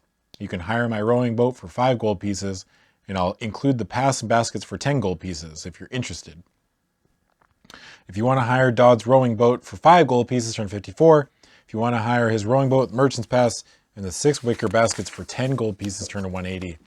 If you want to turn down his offer and ride to the main city gates on Stormheart, turn to 264. So we're just going to... So we didn't technically spend that 10 gold. Right. So you just might as well spend it here? So we'll spend the 10 gold here. All right. And then... Last time we paid 10 gold, we died. It's true. We did. So 180. You pocket the Merchant's Pass and hand 10 gold pieces to Chris before stepping into the small rowing boat laden with wicker baskets. Dodd pushes the boat out into the river, saying, "Moor up at Lobster Wharf. It's very crowded there and nobody will be bothered about you. And don't come back here without my boat. Remember, I've got your horse. No boat, no horse. Do we have an understanding?" You nod your head in agreement, smiling, and wave goodbye, reminding Chris to feed and water Stormheart while steer away. He's definitely stealing your Turn horse. to 395. That horse is gone. Never leave this horse alone. I left it alone. I was like, I'm sorry. Dude, this writer likes the word whilst. I feel like if you're like just FYI, that horse is owned by Scary Wizard in the Forest. Yeah. Maybe don't do anything bad to it. Yeah. I'd be like, yo, you know who owns this horse? Yest Rome. And they're Maybe like, heard of him? yeah, maybe you've heard of him.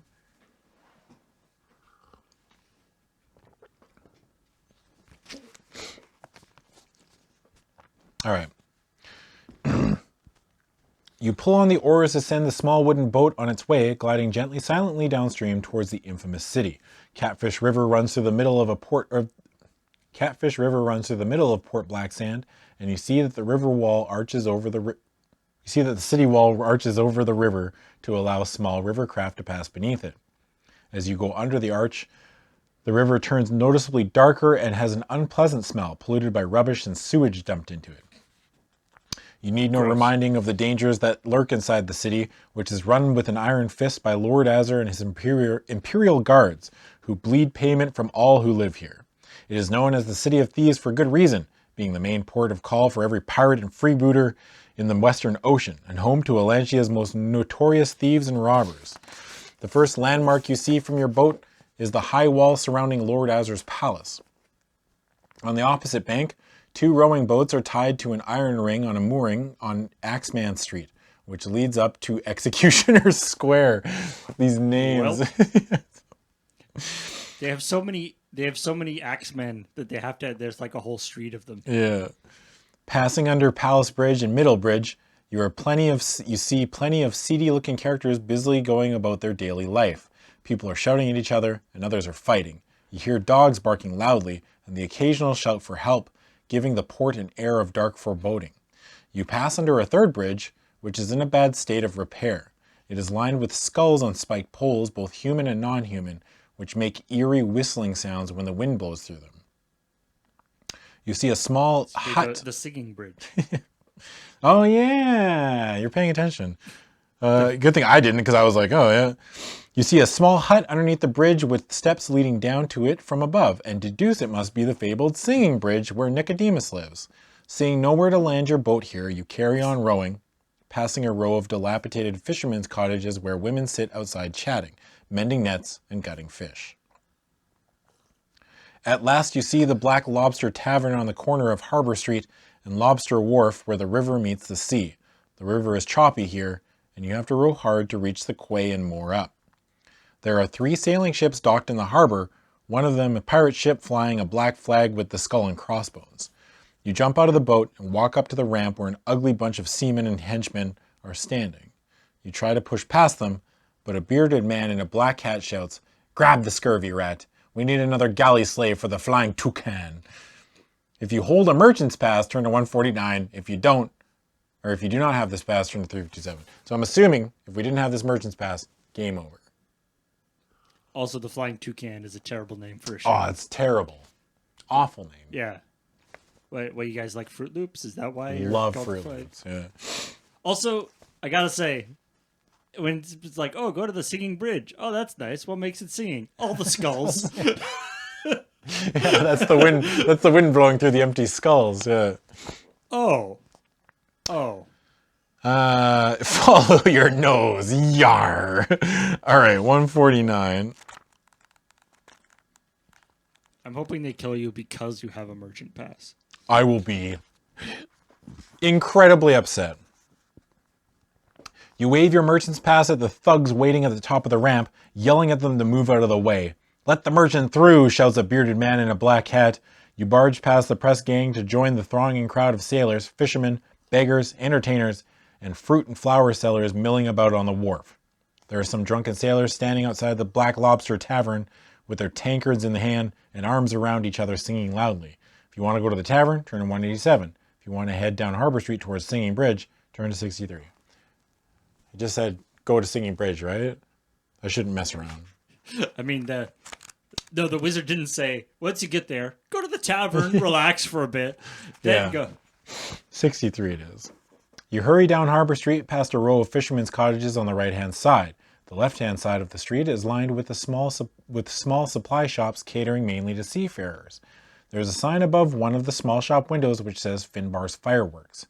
The wooden entrance door is slightly ajar. If you want to go in the shop, turn to 300. If you want to keep walking towards Singing Bridge, turn to 118. Fireworks? It's like, I know I'm supposed to keep going, but fireworks. Page 300 is fireworks. They blow up. You are greeted on entry by a portly man with a round face and a balding head. He is standing behind a small counter in a gray apron and rolled up shirt sleeves. His slightly downturned mouth makes him look a bit grumpy. His shop floor is crammed with barrels of fireworks, each one labeled with colorful names like Whiz Bang and Rip Rap and Zoom Boom. There are some smaller wooden kegs standing on the counter that are marked black powder. How can I help you? The man asked courteously. Will you? Ask about buying fireworks, ask about buying black powder, leave the shop, and walk to the Singing Bridge. Light a match and just throw it into the place and leave. I'm going to try to buy some black powder. It's got to be good, right? 39. Don't kill me. Wait. Finbar asked to look at your pistol? You hand it to him? We had a gun? Why did you get a gun? I don't know when we got a gun. Yeah. Yes, here's my gun. Telling him how you came to be its owner. He looks down the barrel and inspects the flintlock mechanism, saying, it's old and needs a good clean, but I've seen worse. The flint needs replacing or it won't fire. I usually charge 2 gold pieces to service a pistol, but I'll give you a good deal. Buy a pouch of black powder for 2 gold pieces, and I'll service your pistol for 1.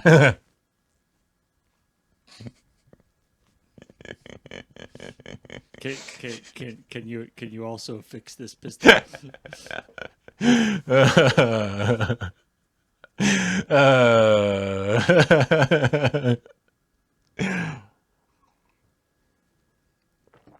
Okay. If you want to pay 3 gold pieces, turn to 282. Yeah, we can pay 3 gold pieces, sure. Got gold to spare, dude.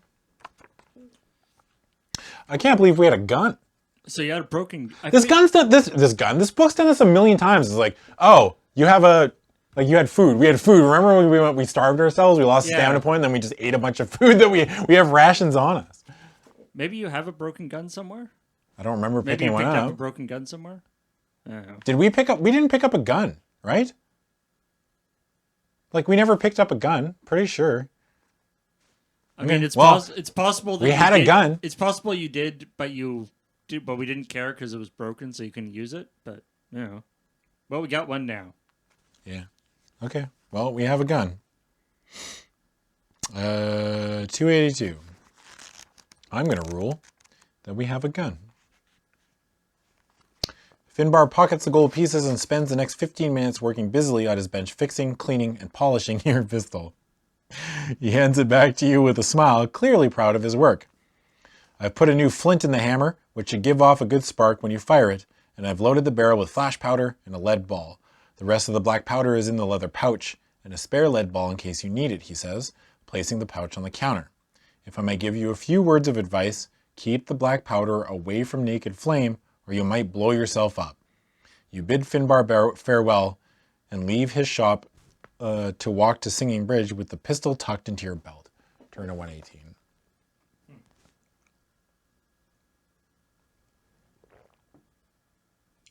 You don't have a gun? But why would they let us buy black powder then? Like, how do we rule this? Do we just rule it the way the game lets us play? You know what I mean? Or there's like a glitch there. It's supposed to be like, if you have a gun and want to buy the black powder, do this. You get a gun? It's legit a mistake in the book. I rule that we get the gun. It's like you get a glitch in a video game, right? It's like, I don't know. It just gave me this thing. It's like, they didn't patch the book. Yeah. All right. Trust me, I'm sure the gun's going to end up killing us anyway, so it doesn't matter. They've made a point of saying keep the black powder away from open flame. And it's like, something's going to happen. Gunpowder's going to go up and I'm going to explode and die. I'm hoping it's just going to be like, you run out of time. Zen Barbone appears. You shoot him. Oh my God. Please tell me that's how it ends. Like, we do all this work and then it's like, we get back not in time and Zambar Bone's like there and he's like, nah! For some reason he talks like Skeletor from He-Man and we just pull out our gun and just shoot him in the face and it's like, yeah, he's dead. It's like, I cannot be killed by swords. Okay. After passing Parrot Lane and Garden Street on your left, you turn right between two small gatehouses onto Singing Bridge. It is a narrow, rickety wooden bridge with a gruesome collection of skulls skewered on wooden spikes fixed to the handrail. The wind sounds like tortured souls wailing as it blows through the skulls, whilst... How many times are they going to use that word? Whilst crossing the bridge, you witness a kidnapping. Okay. A white-haired old man with a long beard and wearing white robes is being dragged in chains up a small flight of wooden steps from underneath the bridge by two tall guards wearing black chainmail vests and iron helmets. The old man is not struggling and appears to be semi-conscious. You realize it is Nicodemus, the legendary Grand Wizard of Valantia. Directing the guards is a fearsome-looking giant of a man wearing plate metal armor under a crimson tunic through with iron spikes protruding from his shoulder plates. He is wearing a horned helmet which is etched with demonic symbols and carrying a heavy two-handed sword. There is no mistaking the Chouse Warrior. And you know it must be Clash who is in charge of the kidnapping. Without thinking about the consequences, you run forward to attack Clash with your sword. Chaos Warrior. Good. Skill of 10? Good thing we spent all that time chasing him earlier for no purpose. There's a picture too. Cool. The forces of Chouse. Oh, yeah. Yeah. That's him. Man, he's got some JPEG compression issues, but otherwise he's very scary. Yeah. Very spooky. Skill of 10? I could lose this fight. I have max health though, so we'll see. Yeah, shoot him. Right? Like, why don't we just pull out this gun? Bang. All right. Chaos Warrior goes first. Rolls a 20. Cool. I go. So you've got 2 up on him. Right? Yeah. I roll a 17. So I take 2 points of damage. Ah. I go to 20. Oh no, you've been hurt. You made me bleed my own blood. Chaos Warrior. 20. Me. Yeah, 21. Suck it. Chaos Warrior. 15. I get more than 15. At least with a skill 10, it's an easy math thing. Yeah. Chaos Warrior, 16. I get way more than that. Chaos Warrior didn't want to do math, so he just like worked out until he had 10 skill. Yeah. Chaos Warrior, 18. Me. 22. Suck it. Me, an intellectual. Me, if it was me, I simply would not get hit. Chaos Warrior, 19. Otaku Jeff, not enough. Goes down to 18. Chaos Warrior, 17. Me, lot more than that. All right. What's he at now? He's at 1 hit point. Just need to hit him once. Taku Jeff. Chaos Warrior, sorry, 18. I get an 18. Chaos Warrior, 18. I get 14. I'm gonna go to 16. Chaos Warrior, Thrilling Battle, 15. I get 22. Chaos Warrior dies. Smack. That was easy. Done and done. If you win, turn to 313.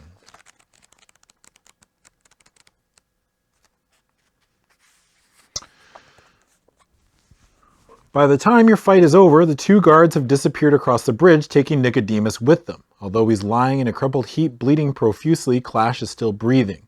You pull his helmet off his head to take a look at his face.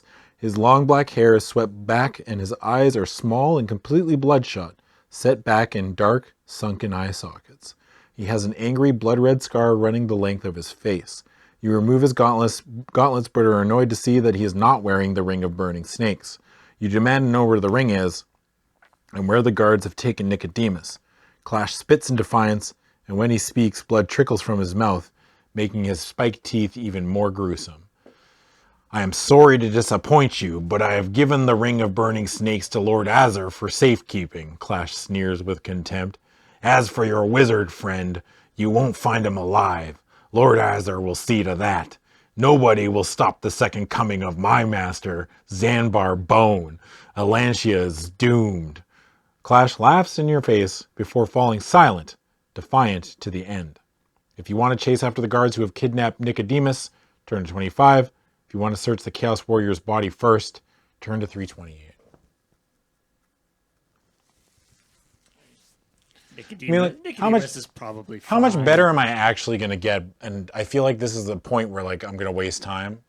Yeah, unless there's item-specific stuff. Yeah. Just getting his armor or something won't actually be that useful, but theoretically he could have something on him that's important later on. I'll loot him. 328. You gotta loot. You take the Chaos Warrior's gauntlets, which fit you perfectly. Add 1 skill point. We're back up to 13. You find nothing in his pockets, but the leather pouch on his belt contains a yellow handkerchief. You unfold it and cannot believe your eyes. Clash lied to you. Lying in the palm of your hand is a large gold ring, an elaborate design of intertwining snakes with their heads held together, or heads locked together, mouths open. It is the Ring of Burning Snakes. I think Ian Livingston lied to you.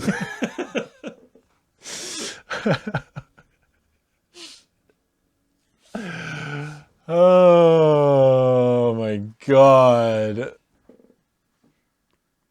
It is the Ring of Burning Snakes, the one thing that Nicodemus needs to defeat the demon prince Zanbar Bone. Time is short. You must rescue Nicodemus before Lord Azur silences him forever and return his fabled ring to him. You put the ring in your pocket and run across the stinging bridge in pursuit of the guards. Turn to 25. The fact that the Chaos Warrior my god. The Chaos Warrior lying about it is actually it's pretty funny. Yeah, that's so funny. Where's the ring? I don't have it. And you're like, oh, okay. He said he didn't have it. And Chaos Warrior, you're like, where's the ring? And the Chaos Warrior's like, why didn't I use the ring in that fight? He's like, oh, I completely forgot. Damn it. Yeah. Oh, that's hilarious. That's pretty funny.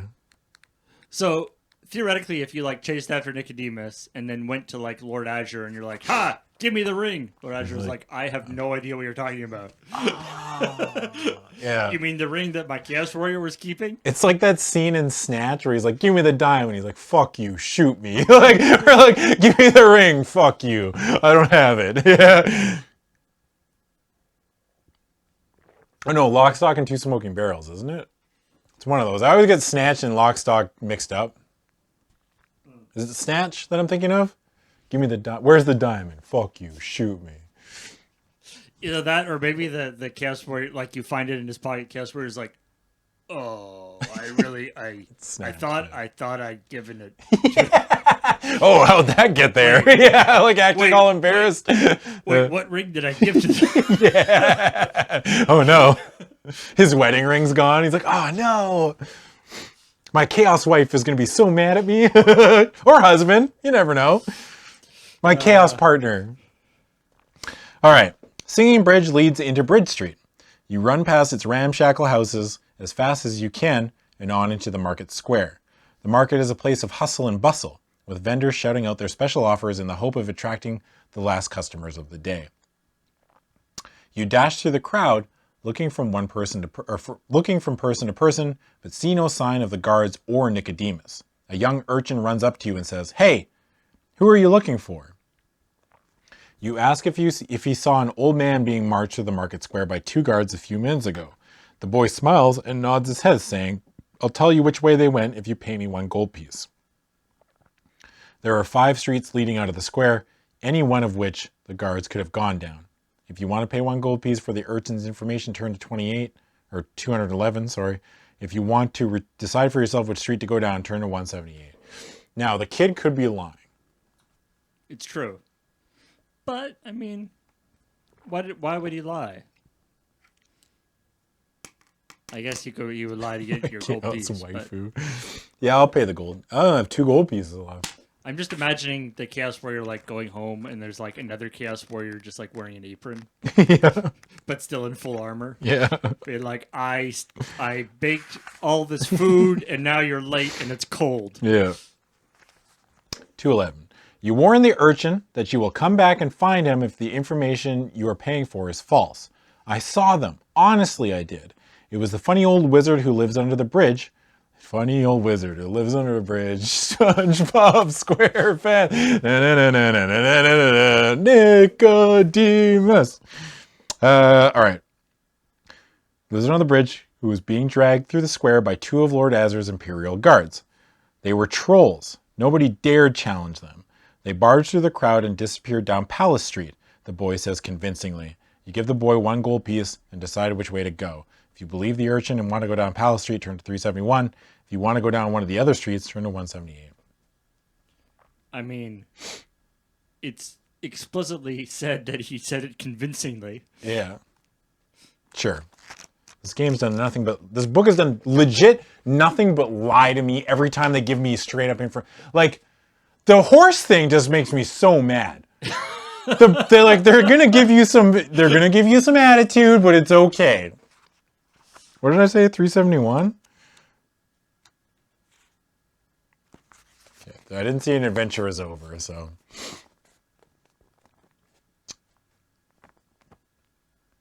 Did the book not mention they were trolls? No, they didn't.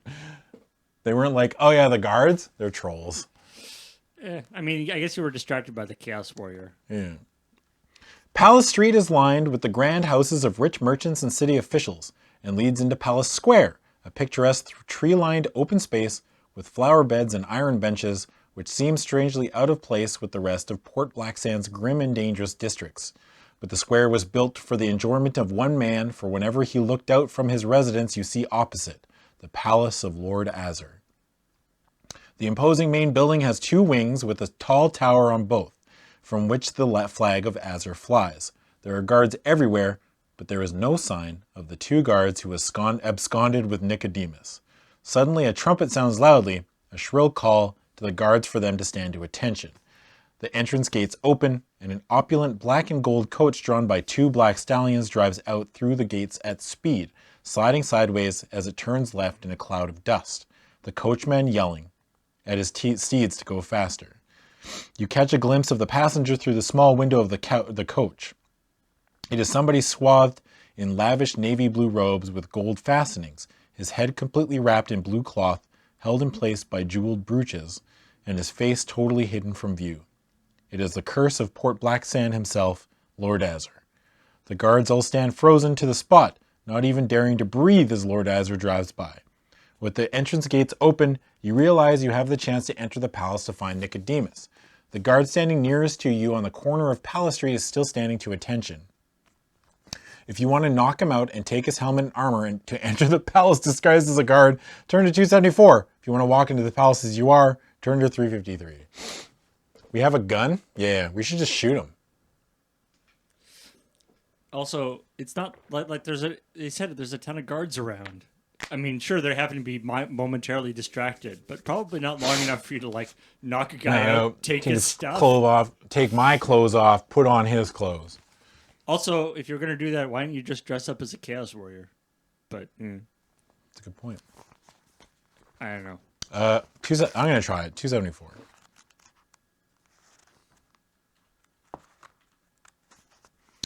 You creep up behind the guard and hit him on the back of his head with the hilt of your sword. He falls backwards and you catch him in your arms, dragging him down Palace Street into Snake Alley. You put on the man's black chainmail vest, studded leather shoulder pads, black cloak, and his iron helmet, which virtually covers your face. As you pick up his shield, you realize you are being watched by a gang of thieves who followed you into the alleyway. You better leave something for us or else, their burly, scar-faced leader says threateningly. You tell them they can keep anything they want, pushing past him to walk into the street to go back to Palace Square to wait for the changing of the guard.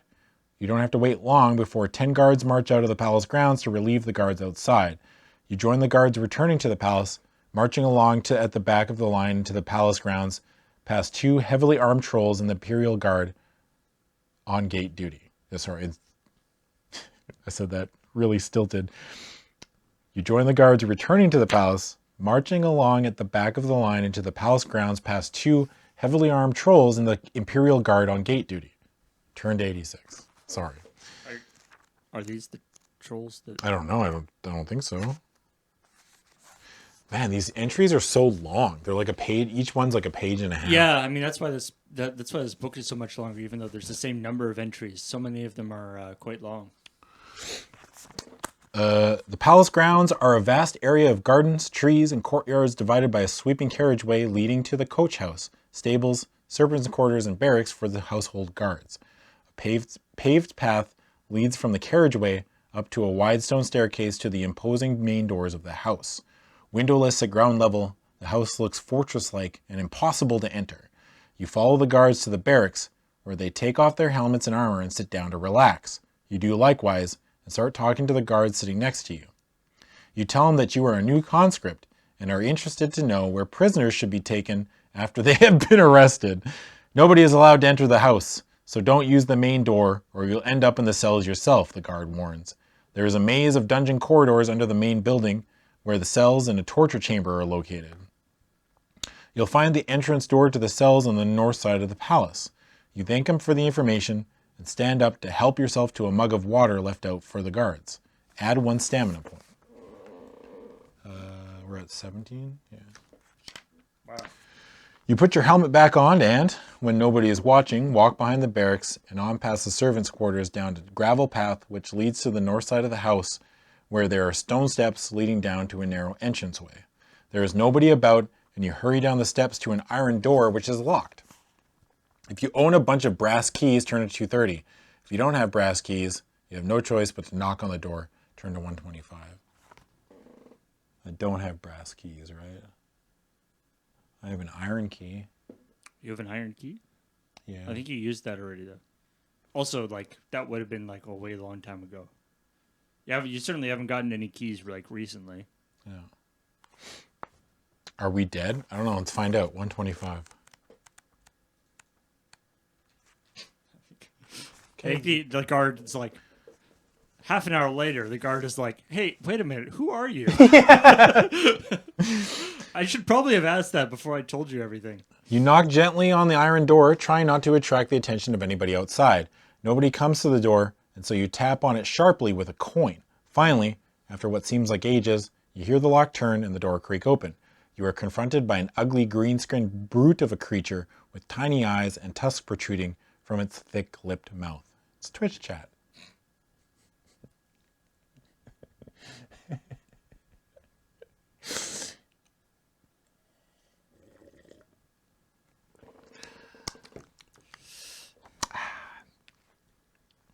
Blocking the doorway is a troll in black chainmail armor, another of Lord Azur's Imperial guards. The troll glares at you and says gruffly, "What do you want?" If you want to reply that you have been sent to torture Nicodemus, turn to 31. If you would rather try to kick the troll down the stairs, turn to 338. Excuse me, I have thin lips. Sorry. My bad.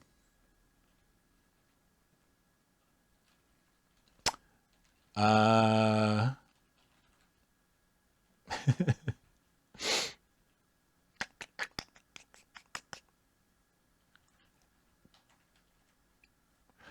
feel like kicking him is just going to lead to my death. I don't like either option. You're like, this is Sparta. Yeah. Kick him. We do have pretty high luck, though. And I feel like either decision is going to lead to luck, right? I'm going to try to kick him. 338. Screw it.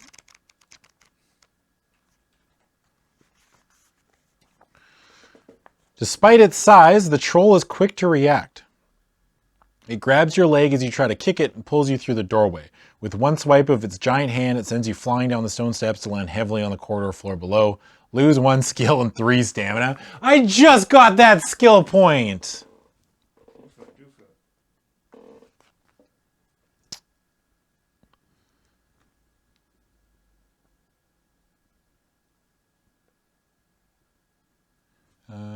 Okay, so I'm at 14 health. Ooh, I could die here. The troll goes berserk and rushes down the steps to attack you. You stand up and run down the gloomy corridor, turning left at the first junction, trying to escape the angry creature. But a twisted ankle slows you down, and you have no choice but to turn and fight the Imperial Guard troll who is coming in on you.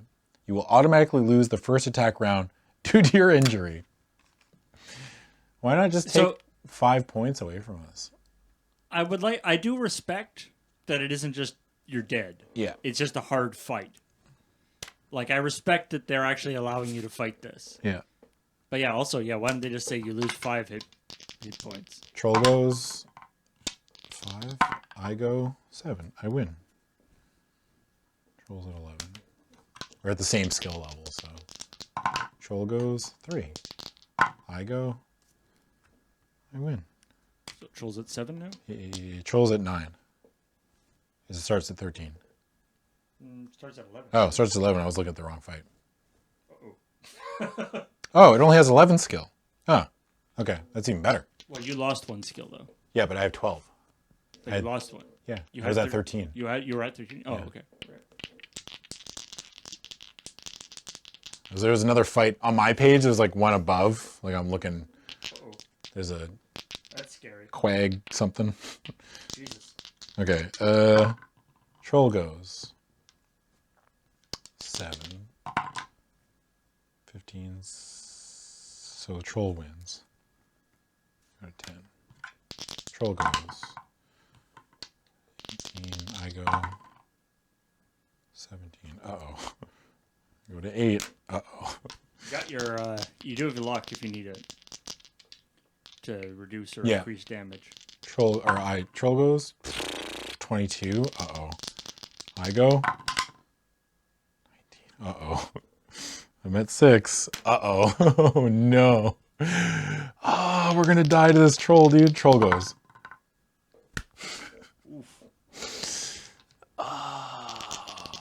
Adam goes. Do you have a health potion? Or you can't use, or no, you use the health potion on, what's her name? Yeah. Troll goes. Okay. 16. I go. Okay. Do you want to use your luck on this one? Like if you, because he's got an odd numbered health, right? So theoretically you could save one round of combat if you luck. He's at 5? Right? Or 7? He was at, I think he's at 5 now. Like you've hit him 3 times. Yeah. So he's at 5 now. So if you luck, then he'll be at 4, right? Then you do 1 more point of damage. Yeah. So you're gonna luck? Yeah. 9. Okay. Okay. So now he's at 4. Let me double check to make sure that that works like that. Using luck in battles. If you just win the creature, you may test your luck.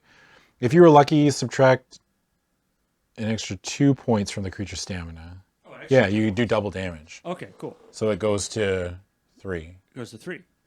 No, it's at 5 right now. It goes to 1. No, it was at the that hit put him to 5. So if you do 2 more, then that will it goes to 3. Yeah. Okay. That's worth it. Yeah. Troll goes Nice. Okay, I can't lose to that. Okay. Troll goes to 1. Troll goes. Oh, 22. Adam goes. 21. So you could lock again to only take 1 point of damage. I mean, I'm at 4. I don't know. Who knows what else you'll have to fight, but... Or maybe you'll just get healed a bunch. I'm going to take the 2. Okay. Troll goes. 7? 7. Right in the middle. 19. Okay. We beat it by 1. Oh my god, we almost died. Oh my god, that fight was the biggest sweat. Wow, this whole actually being challenged by combat thing is no fun. Okay, we're going to eat all of our food. Because we have provisions still that we haven't used at all. Right, and you can just do that whenever. Yeah. You're not in combat, right? What does that give you? Provisions. 4 stamina. We have 10 provisions. Can you just eat it all? Or Yeah, I think so. I don't think there's a limit. Oh no, you may only eat 1 meal at a time. But I mean, what's stopping me from just eating a meal and then wait and then, you know what I mean? It says I can only do it 1 at a time. But it says you can eat whenever you're not in combat, right? Yeah. So can I just eat a bunch now? I don't know. 1 meal before. Oh, 1 a page? Yeah, I guess that makes sense. Okay, that makes sense. Okay, so we'll go up to 6. All right. Right. If you win, turn to 322. It's okay. We'll just keep eating until...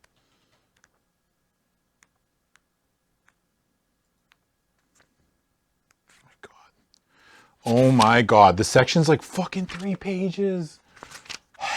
Okay. The time for choices has passed. Yeah. This is legitimately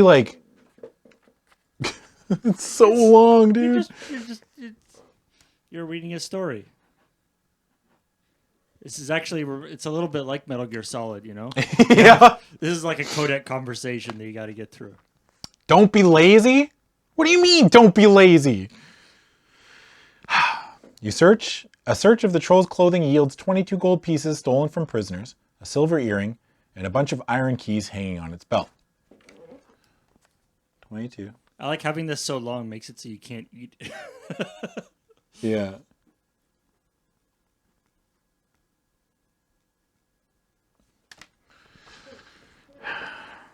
You grab the items and hurry down the corridor, entering a large chamber which has been converted into a jail.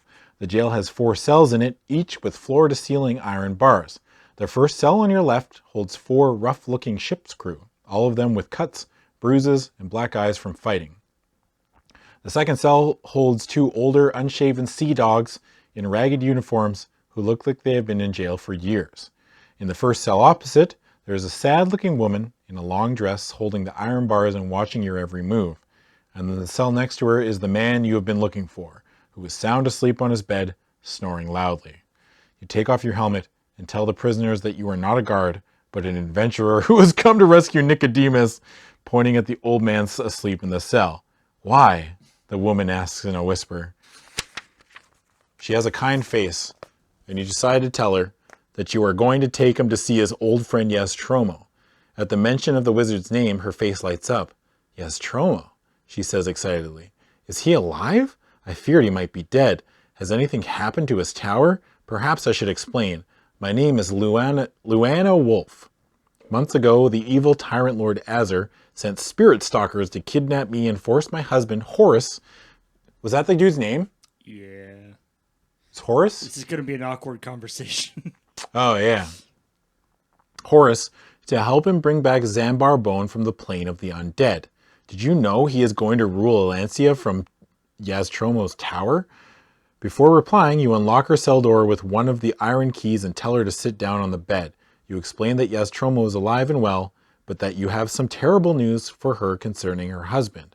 A look of dread covers her pale face, and she bursts into tears as you relate the tragic tale that led to her husband's untimely death on the day you met him. You leave out a few things about what you did. Yes. How we left him and didn't believe his story. And then a bird pooped on my head.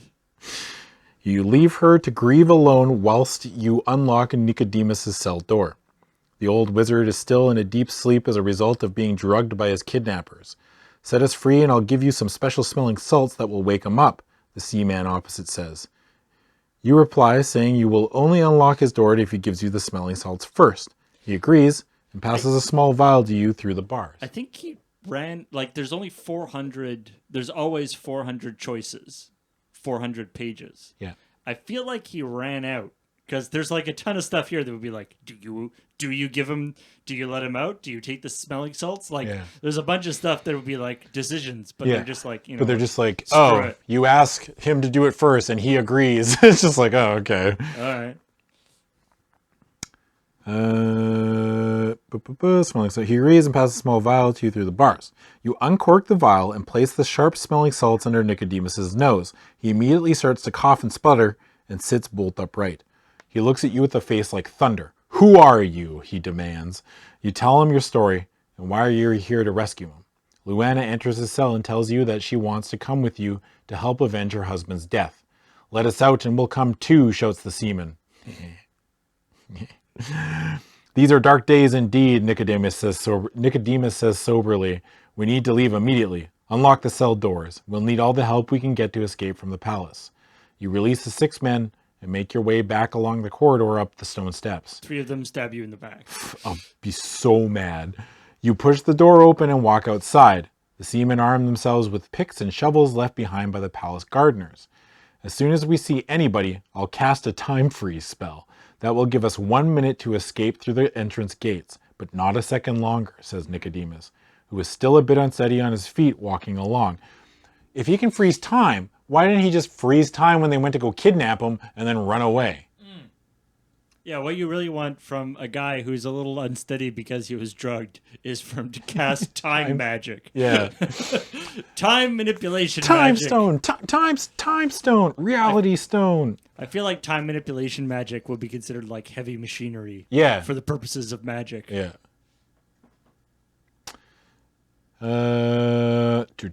Time magic, blah, blah, blah. Not a second longer, who's still a bit shaky. Ahead you see some guards milling around the barracks. 2 of them spot you and shout the alarm. More guards spill out of the barracks, some armed with crossbows. Nicodemus stops to raise his arms in the air with the palms of his hands pointing towards the oncoming guards. He murmurs arcane words, which you do not understand, and suddenly the guards stop moving, standing mid-step as though frozen in time. Hurry, shouts Nicodemus, half shuffling, half walking as fast as he is able. You pass through the entrance gates with seconds to spare, deciding which way to go. Let's head for Herring Wharf and board a ship, shouts one of the seamen. They all shout, aye, and run across the palace square. If you want to follow them, turn to 168. If you want to turn right towards Palace Bridge, turn to 346. It's like, now you make a decision? I wonder if we just like, oh, I should eat. Yes, I eat. Nicodemus is like, we have a minute. Yeah. Yo. Eat. Thank you. Thank you for reminding me. I choose to eat. I mean, we did release them, and they did give us the smelling salts. Yeah. I'm going to follow the pirates. 168.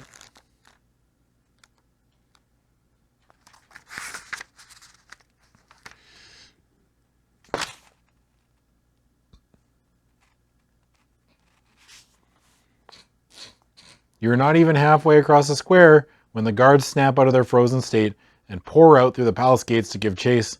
You hear the twanging of crossbows being fired, and one of the bolts finds its mark in the middle of your back. Your adventure is over.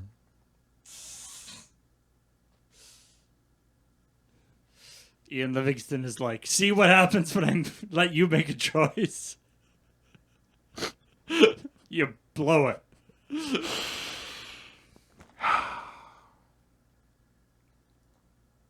Time freeze. We're going back. I don't even care if this. We're too far into this story to start all over again. This one's too long, dude. Like, imagine, like, if you were not going back And you were just like, well, I start from the beginning again. Yeah. Doop-a-doop-a-doop-a-doo, and I get this far again. Okay, 346 it is. It's unbelievable. Nobody playing this restarted either. They always just played it through once, and then, you know what I mean? Like, Yeah, I feel like this is like I would say that if I died in that fight, I definitely would have been like, okay, that's it. You know what I mean? because that's like dying in a fight is like at least somewhat legit. Yeah. But the yeah, all right. Well, here you go. Okay. You were meters away from Palace Bridge when the guards snap out of their paralyzed state and pour out through the palace gates to give chase. They first catch sight of the seamen running across the square and take aim at them with their crossbows. You hear cries for help from 2 of the seamen who are shot in the leg and stumble to the ground. You do not stop to find out what happens to them and run over the bridge, turning right into Axeman Street. You see a rowing boat tied to the steps below and tell Nicodemus and Luana to jump on board. You untie the boat, grab the oars, and push off, rowing as hard as you can upriver to escape under the arch of the city wall. Guards appear on the bridge, with a troll Imperial guard shouting the order for the crossbowmen to fire at you. Test your luck. If you're lucky, turn to 221. If you are unlucky, turn to 106. We have 9 luck still. I love that the pirates or whatever are like, free us, we'll help you, and then you immediately get out and they run the other way. Roll a 6. It's right there if you want. See? A 6. We are lucky. Our skill or our luck goes down to 8.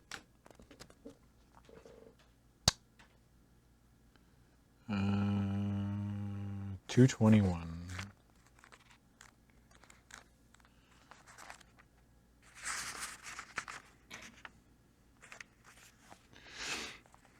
Your rowing boat is met by a hail of crossbow bolts, some bolts lodging into the hull and others flying overhead, but none hit you. Nicodemus mutters more arcane words, creating an invisible shield, which is only noticeable when you see crossbow bolts deflecting off it to land harmlessly in the river.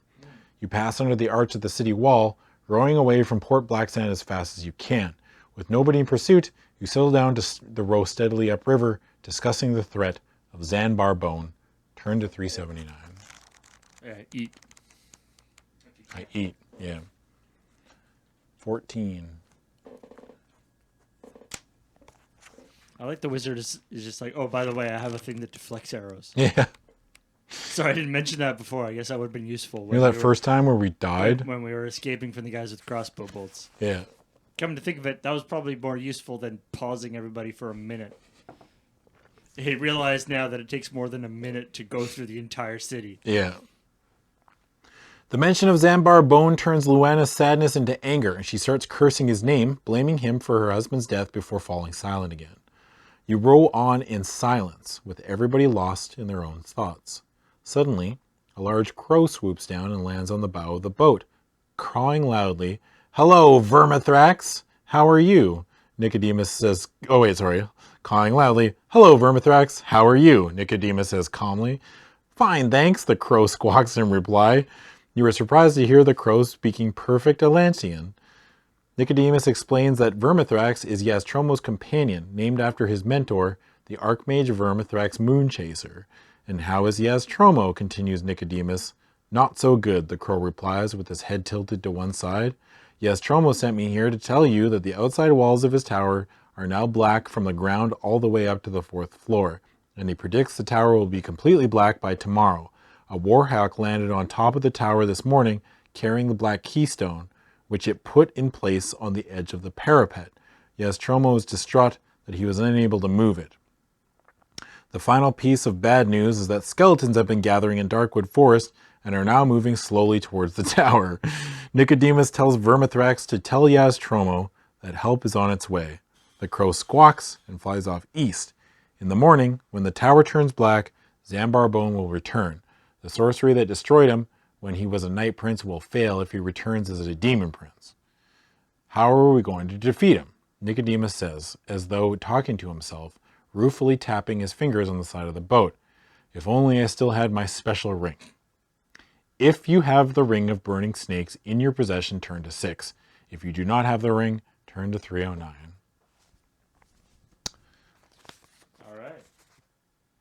Turn to 6. I kind of want to see what happens if we don't have it.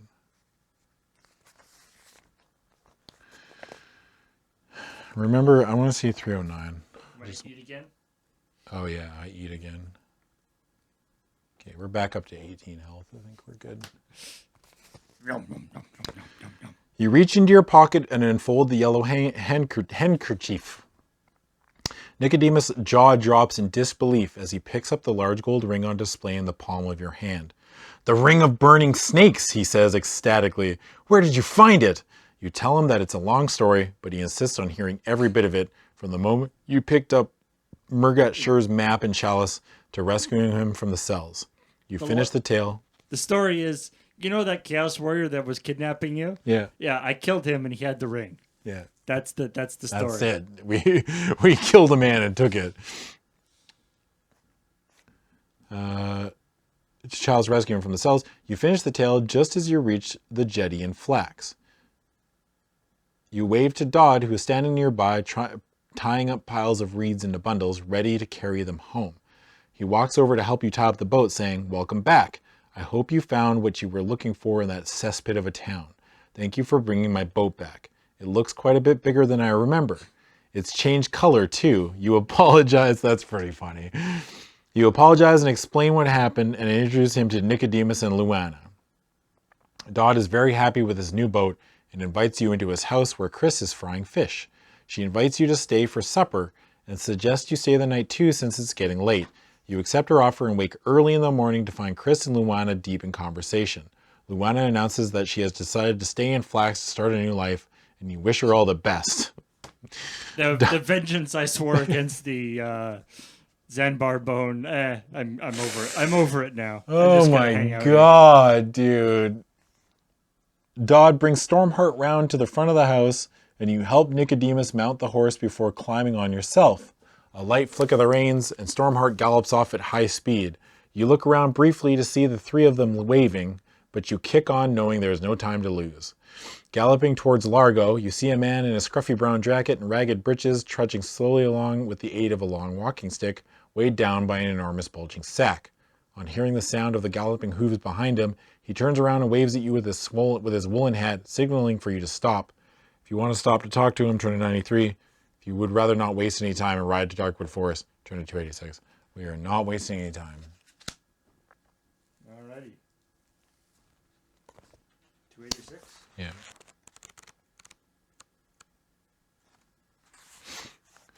You ride like the wind, leaving the plain to enter Darkwood Forest. Stormheart knows his way home, galloping between the trees, twisting and turning through the undergrowth, jumping over tree trunks and streams. And you have to keep your head down to avoid being hit by low branches. Without warning, Stormheart comes to a sudden halt, rearing up on his hind legs, with Nicodemus clinging onto you to save himself from falling off. Ahead you see that what has spooked the steed. A vast horde of skeletons armed with spears and swords is moving slowly through the forest, their old bones rattling as they march along. They are bumping into each other as they scramble to get to the front of the line of troops. If you want to ride through the skeletons to reach Yest Rome's tower, turn to 36. If you want to ride around the skeletons, turn to 154. I feel like we just die if we try to run through them. It says a vast horde of skeletons, so it's not even like a number that you can just fight. Yeah. But I feel like if we skip it... I mean, I guess it'll take time to ride around, but I don't know. That guy you met on the road probably had like skeleton repellent in his bag. But we have a gun. One of these is an instant death. I feel like skeletons are like the one thing a gun is not effective against. I mean, I'm rewinding. If it's an instant death, we're probably rewinding it. Right. But I would like to be right. Oh yeah, I'll eat again quickly while I'm on the horse and our health is maxed.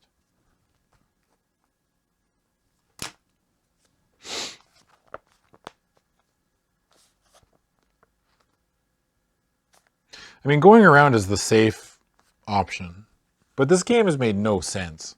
Every decision we've made, just like... My gut says go around, so I'm going to try to go around. You calm Stormheart down and spur him on again. taking a detour around the back of the skeletons. Zambar Bone is here. I feel his presence, Nicodemus shouts in your ear as you urge Stormheart on through the forest. There is not a moment to lose. You ride east through the forest beyond the skeletons and circle back towards Yest Rome's tower, arriving at last at a scene of despair. The tower is totally black from its base to the parapet atop. Purple vines are as thick as a rope burst out from the ground around the tower, climbing rapidly up the walls like fat worms. Huge numbers of skeletons stream out of the forest and march into the clearing to line up in front of the tower. They come to a halt, standing to attention in perfect formation, 50 across and 20 deep, 1,000 armed skeletons awaiting orders. Suddenly, the great oak door flies open and a figure emerges from the tower. It is Hakkasan, screaming at you to come inside. She has a look of despair in her eyes. If you want to go inside Yest Rome's tower, turn to 279. If you want to hack at the vines climbing the tower with your sword, turn to 115. That feels like death.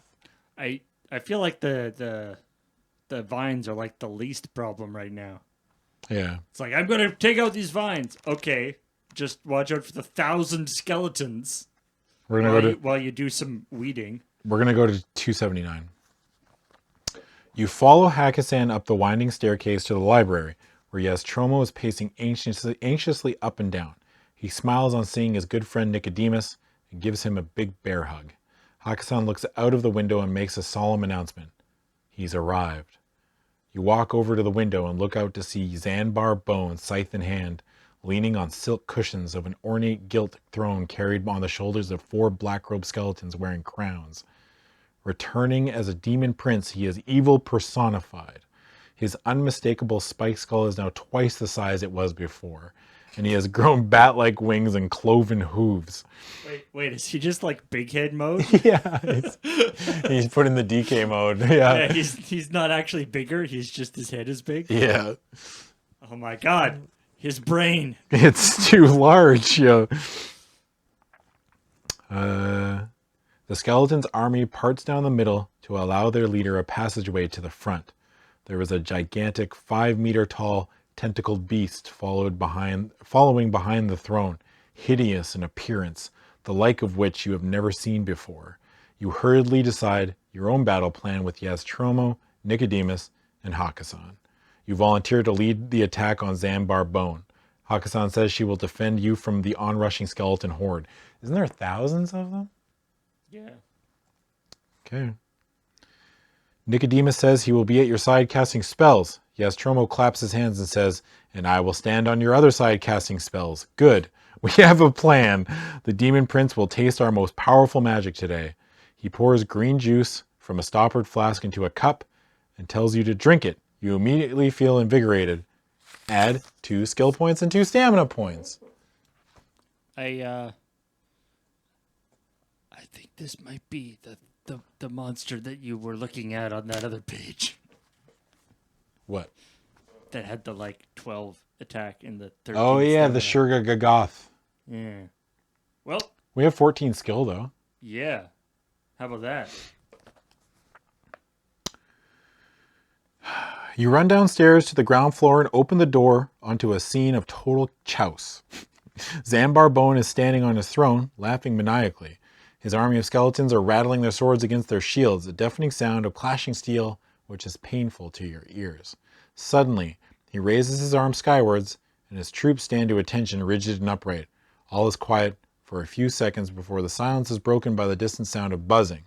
A dark cloud appears in the sky, and the buzzing sound grows louder.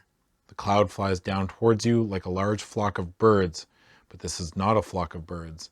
It is a plague of insects controlled by Zambar Bone. Jeez! If you are wearing a dragonfly pendant, turn to 308. Nice. If you are not wearing this pendant, turn to 183. Turn to the death page.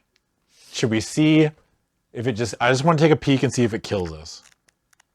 If it doesn't, I'll be shocked. No, it just does a bunch of damage. Okay. Wow, it's amazing. 308. Silver dragonfly pendants made by Jaden Pham were all dipped in the juice of the ground-up manglewort root, a very rare plant found only in springtime on Icefinger Mountains. The tiniest amount acts as a potent insect repellent. Only Jaden knew where to find the manglewort, and he never told a soul where they grew to his dying day. This is something that you knew, but you just never bothered to think about before now. Your pendant acts as an invisible shield, keeping the millions of insects at bay until Yest Rome steps in to blast them with a volcano spell, which make them all explode, showering the skeleton horde with insect fragments. Zambar Bone rages from his throne and commands his tentacled beast to attack you. Turn to 11. Nice.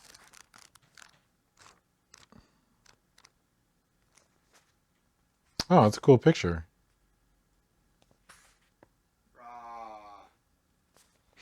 Oh, that's a scary guy. I like how they're in a forest. The unholy beast strides forward with heavy steps, which makes the ground tremble.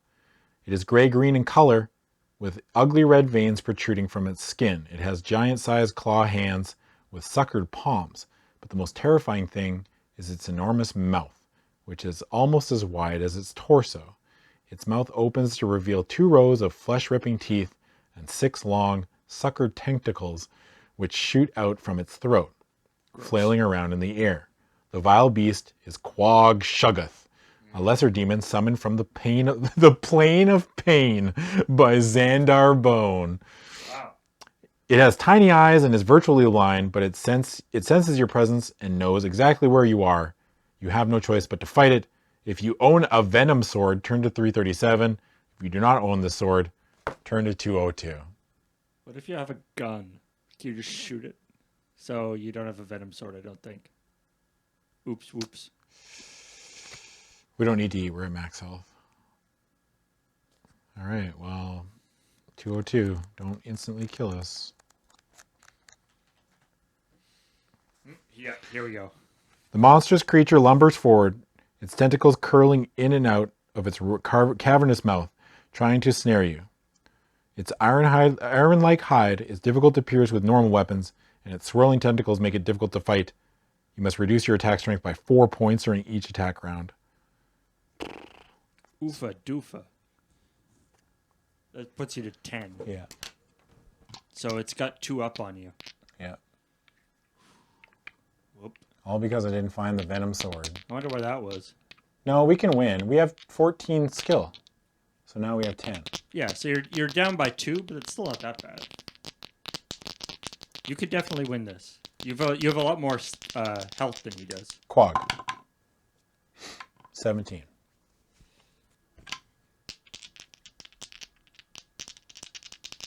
Adam.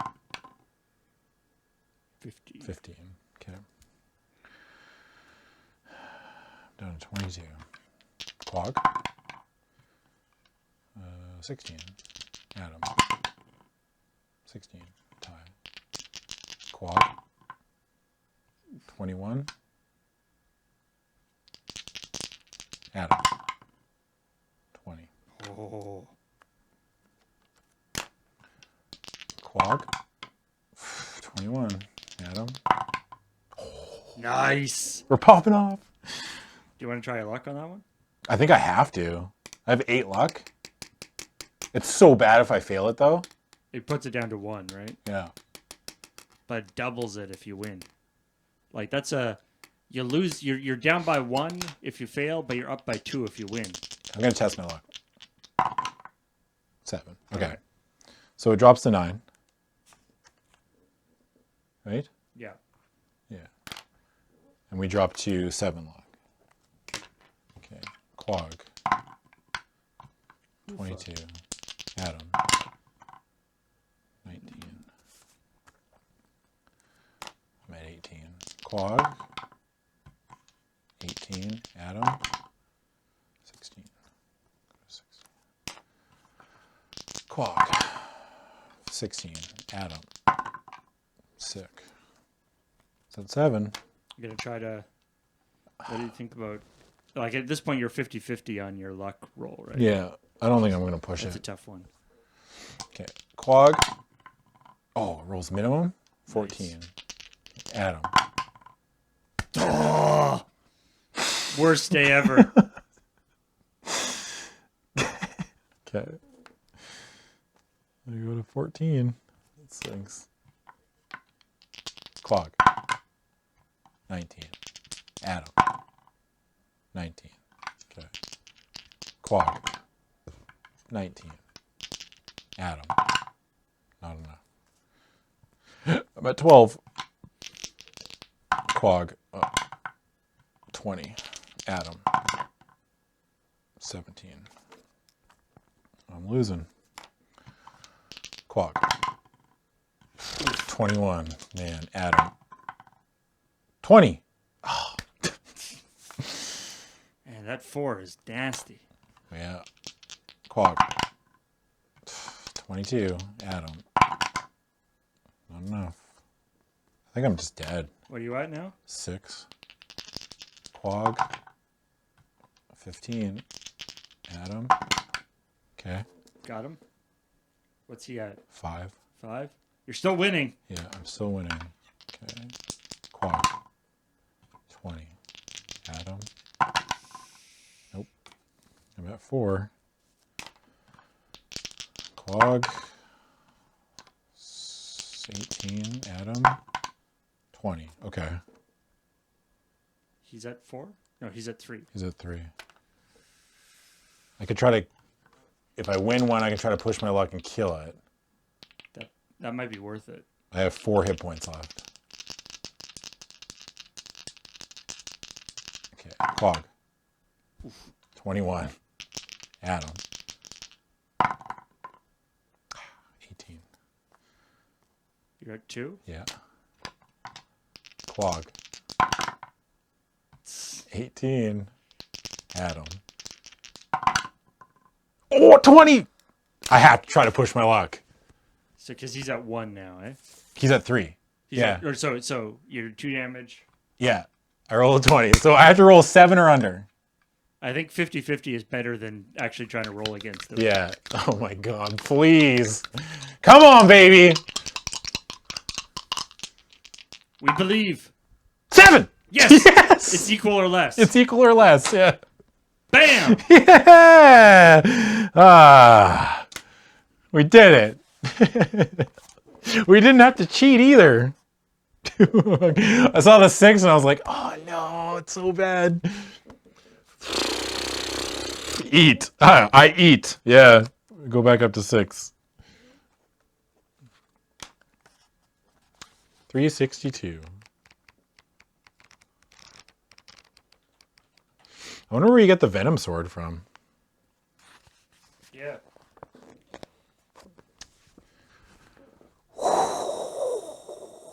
The death of Quag Shuggoth makes Zanbar Bo go into a frenzy. With maggots pouring from his mouth, he curses your name.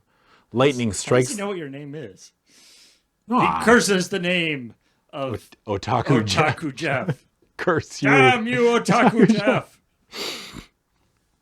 Lightning strikes the ground from the darkened sky, and he steps down from his throne to order his skeletons forward to attack.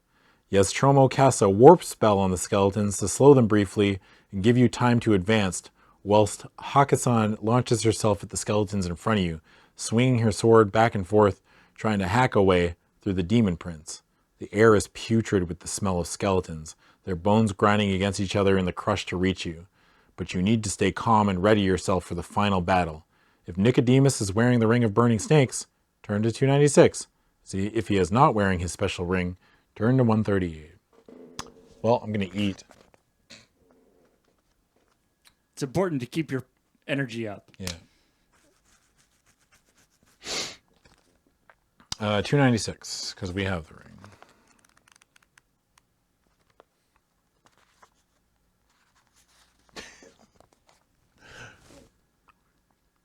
With his clenched fist pointed at the demon, Nicodemus steps forward and calls on the ring of burning snakes to spit fire. Louder and louder he speaks, using arcane words until a cone of fire shoots out from the mouths of the snakes, enveloping Zanbar Bone in a circle of flame. The demon throws his head back, laughing maniacally, the yellow flames merely dancing around his body and causing him no harm. White fire! White fire! Yest Rome screams at Nicodemus, whose pale face is contorted with pain from the effort. Using his supreme mental powers to the full, he shouts even louder, screaming at the top of his voice. What a weird flex. which makes the veins on the side of his head pulsate and sweat run down his face. The intensity of heat increases, and the color of the cone of flame changes from yellow to white, causing the expression in Zambar Bone's eyes to change from immortal power to extreme fear. Now, screams Yest Rome, now! Bone is trapped in the ring of white flame. The moment has arrived for you to strike. Will you attack him with your sword? Fire an arrow at him. Fire a flintlock pistol at him. But they did say keep it away from open flame. They warned me specifically. But it's the bullet that's going to be going through the open flame. But I'm going to have to pull out the powder.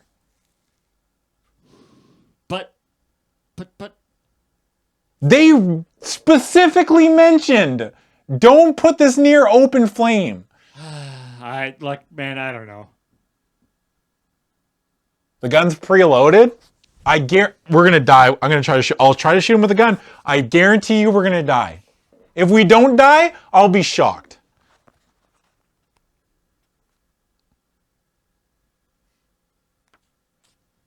Okay, 198.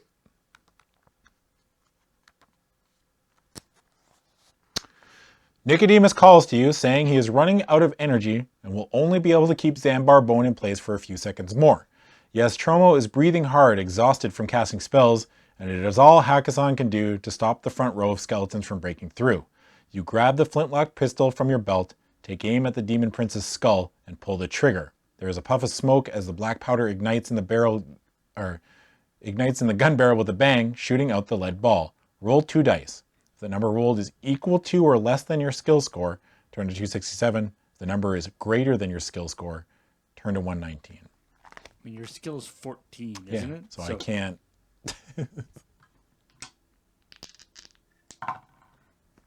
Got a 9. 267.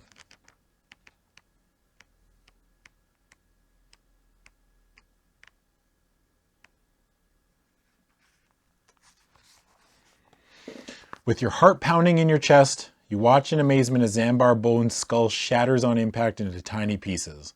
The demon's skeletal body teeters for a second and topples over sideways. We just blew his fucking head off. Who wrote this book? Good Lord. Every skeleton left standing immediately drops to the ground in a crumpled heap of bones. You step through the pile of bones to where Zambar Bone's headless body is lying. One of the skeletal arms rises up slowly with his index finger pointed at you. I thought it said middle finger. Like it's like...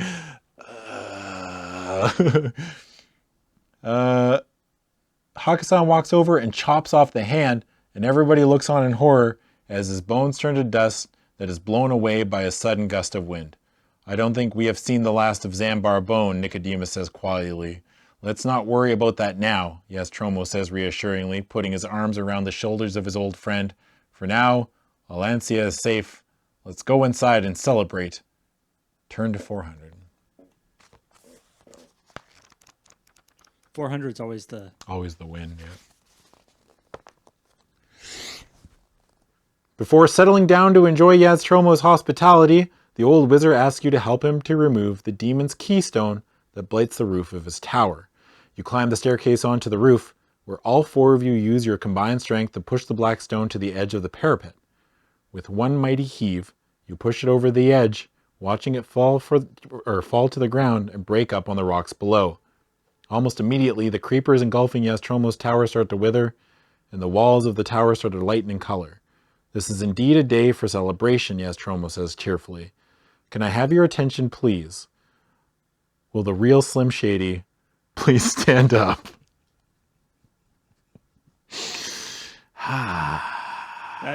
that would have been a really a long fake out. Yeah. Okay. Can I have your attention, please? I have an important announcement to make. I have cakes.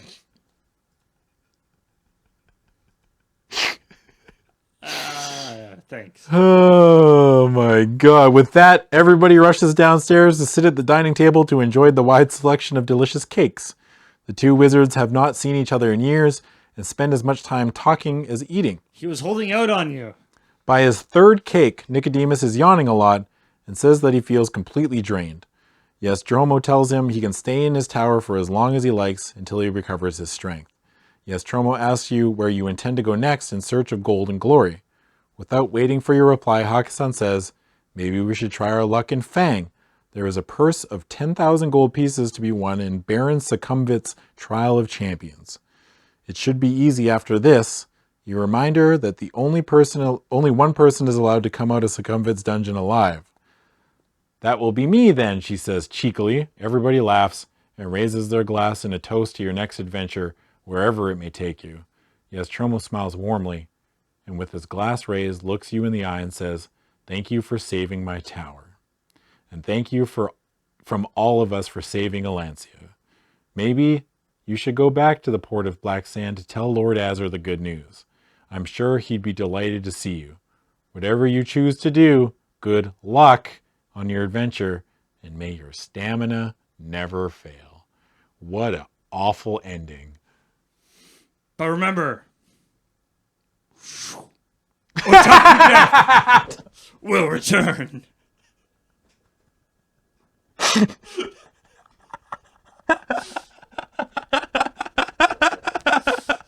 Oh my God, Paul. That's great. How long please don't tell me that took you more than a couple of minutes to do. No. Okay. I was like, oh boy. Oh, jeez. Wow. We did it. We did it. It turns out shooting the bad guy in With the a face with a fucking gun. With a gun was the way to go. Oh man. What was it? 319 I wanted to see?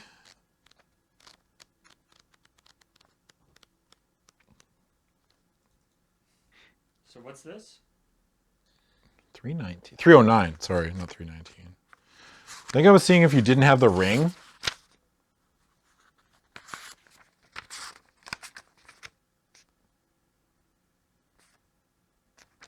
This is that Oh, yeah, if you hadn't got the ring from the Chaos Warrior. Yeah. Where did we get the gun from? That's so wild. Because the black powder didn't mean anything. It's like it didn't ask you if you have the flintlock pistol. It just said, do you shoot him with your gun? And you're like, yeah, I shoot him with my gun. Right. Where were you supposed to get it, I wonder? I don't know. I'm also like, it's also there's like the woman that looked like your buddy that was like help me, and you just walked by or rode by. Oh, the one that was on the stake? Yeah. Missing with the gun is 119.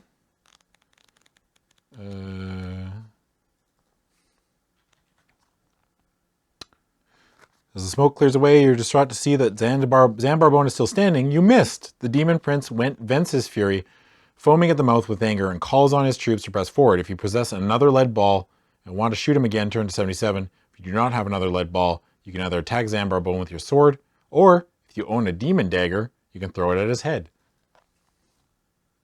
So you can shoot him again. It's like I had 2 bullets. 77. That's just the same thing, eh? Oh, here we go. Yeah, roll it. But you add 2 to the total on the second. And then what happens if you just attack him with your sword? 138. I'll probably die. Miserably. Yep. You just die? Yep. Oh, yeah. Turns out swords are not the way to do it. Really? The gun was the answer the whole time. You shoot Zanbarbone with a fucking pistol. So yeah, where did we? Because so if you having the pistol was a glitch in the sense that one reference says you get the pistol in 366.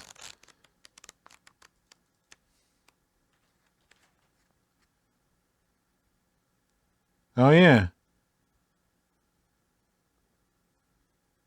Huh. That must have been an error then. Like they're just like, oh, you just take it. You're supposed to like not have it. The bow? We found the bow like super early. We got like ambushed. Remember they tried to drop a rock on us? And there were those cavemen with bows. Right. That's right. where we had the bow from. Okay, it looks like it looks like you were supposed to get the flintlock pistol from the bar that you just bypassed. Oh, yeah. That makes sense. You had so many other things though. If had, you have the like, poison sword, I'm assuming you just fight it normally, or you get a random bonus against it. Yeah. What about like all those like you never used any of those like random items that you picked up? Fish hooks, lock of gray hair, stickle wax. Stickle wax you used. Oh yeah, because I got bit by the thing. Yeah. The like nope. Remember when I ran into the mushroom and I used the thing that I specifically had to counter the mushroom, and then I still died? Yep. Good times. Yeah, it Good was times. fun. Sick one. No, they made me roll luck, and I got lucky, and I still died. The bone. The bow could have killed him as well. Really? I don't know. Somebody in chat said that. Yeah. No, or the bow? I don't know. I can't remember what 267.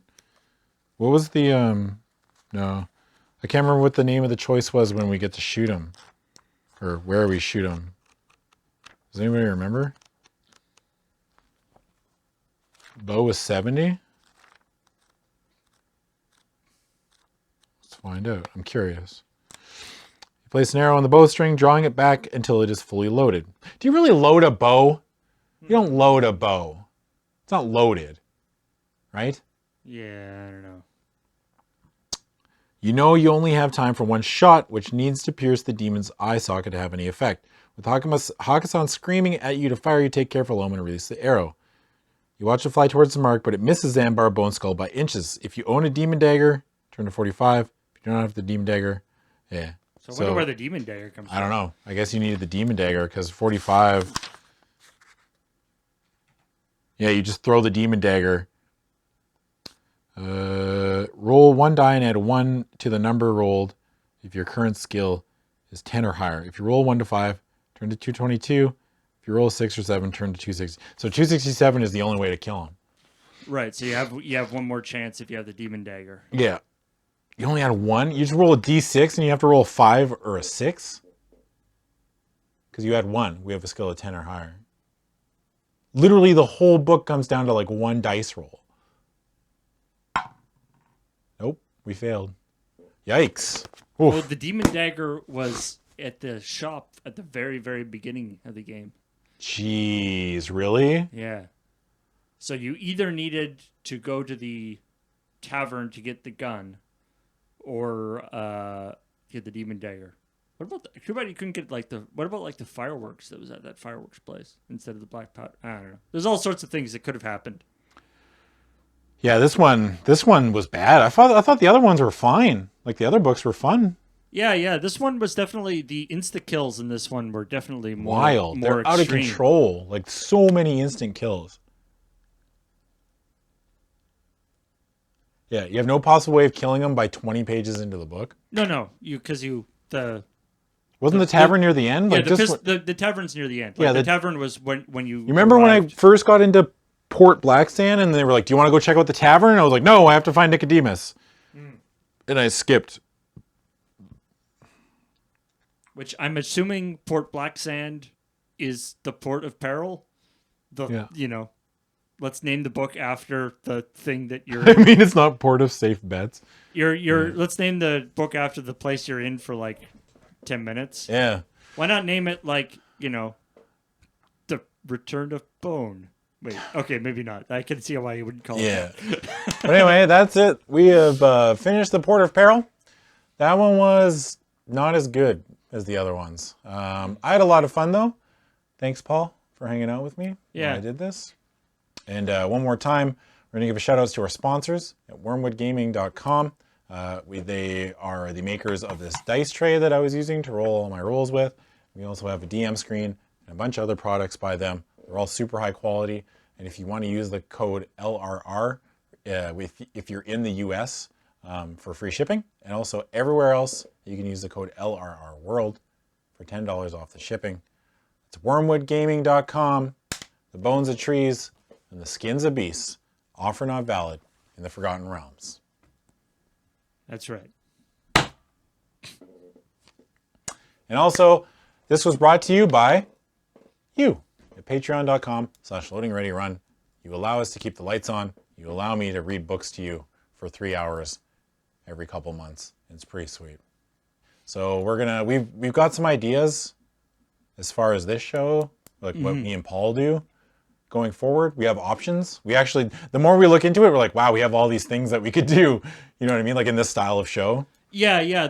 So there are options for sort of single player RPGs, single player games that are not fighting fantasy. I mean, fighting fantasy has its own charm to it, but it'd be interesting to try something with a different system. Yeah, if you know, because we know about the sorcery books, and that's like a whole story, right? Yeah, those are basically fighting fantasy. Yeah, Like they're made by the same people, and they're just like the slightly more advanced version of fighting fantasy. But they're still made by I think they're both Steve Jackson and Ian Livingston, or maybe just it's Steve Jackson. I don't know. there was also a like a single player D&D thing that I briefly watched Adam Coble do. I haven't looked into it. I can't remember the name of it even, but he said it. I talked to him about it, and he said it was really good. Ironsworn? Yeah, Ironsworn is what Adam Coble was playing, and he said it was very good. And it does world building the same kind of way that he does with Dungeon World, where it's like you decide what it is. Oh, interesting. Yeah. So yeah, but that's it for us here. Thanks a lot for hanging out. And also, if you're watching on YouTube, don't forget to hit that subscribe button. Also, engage in what's the word I'm looking for? Why can't I think of the word? Like, comment, and subscribe. Yeah, but do all that stuff. Engagement. We're looking for engagement. Make sure you engage in engagement. Yes, engagement. But thanks a lot for me and Paul here. That was great. Bye.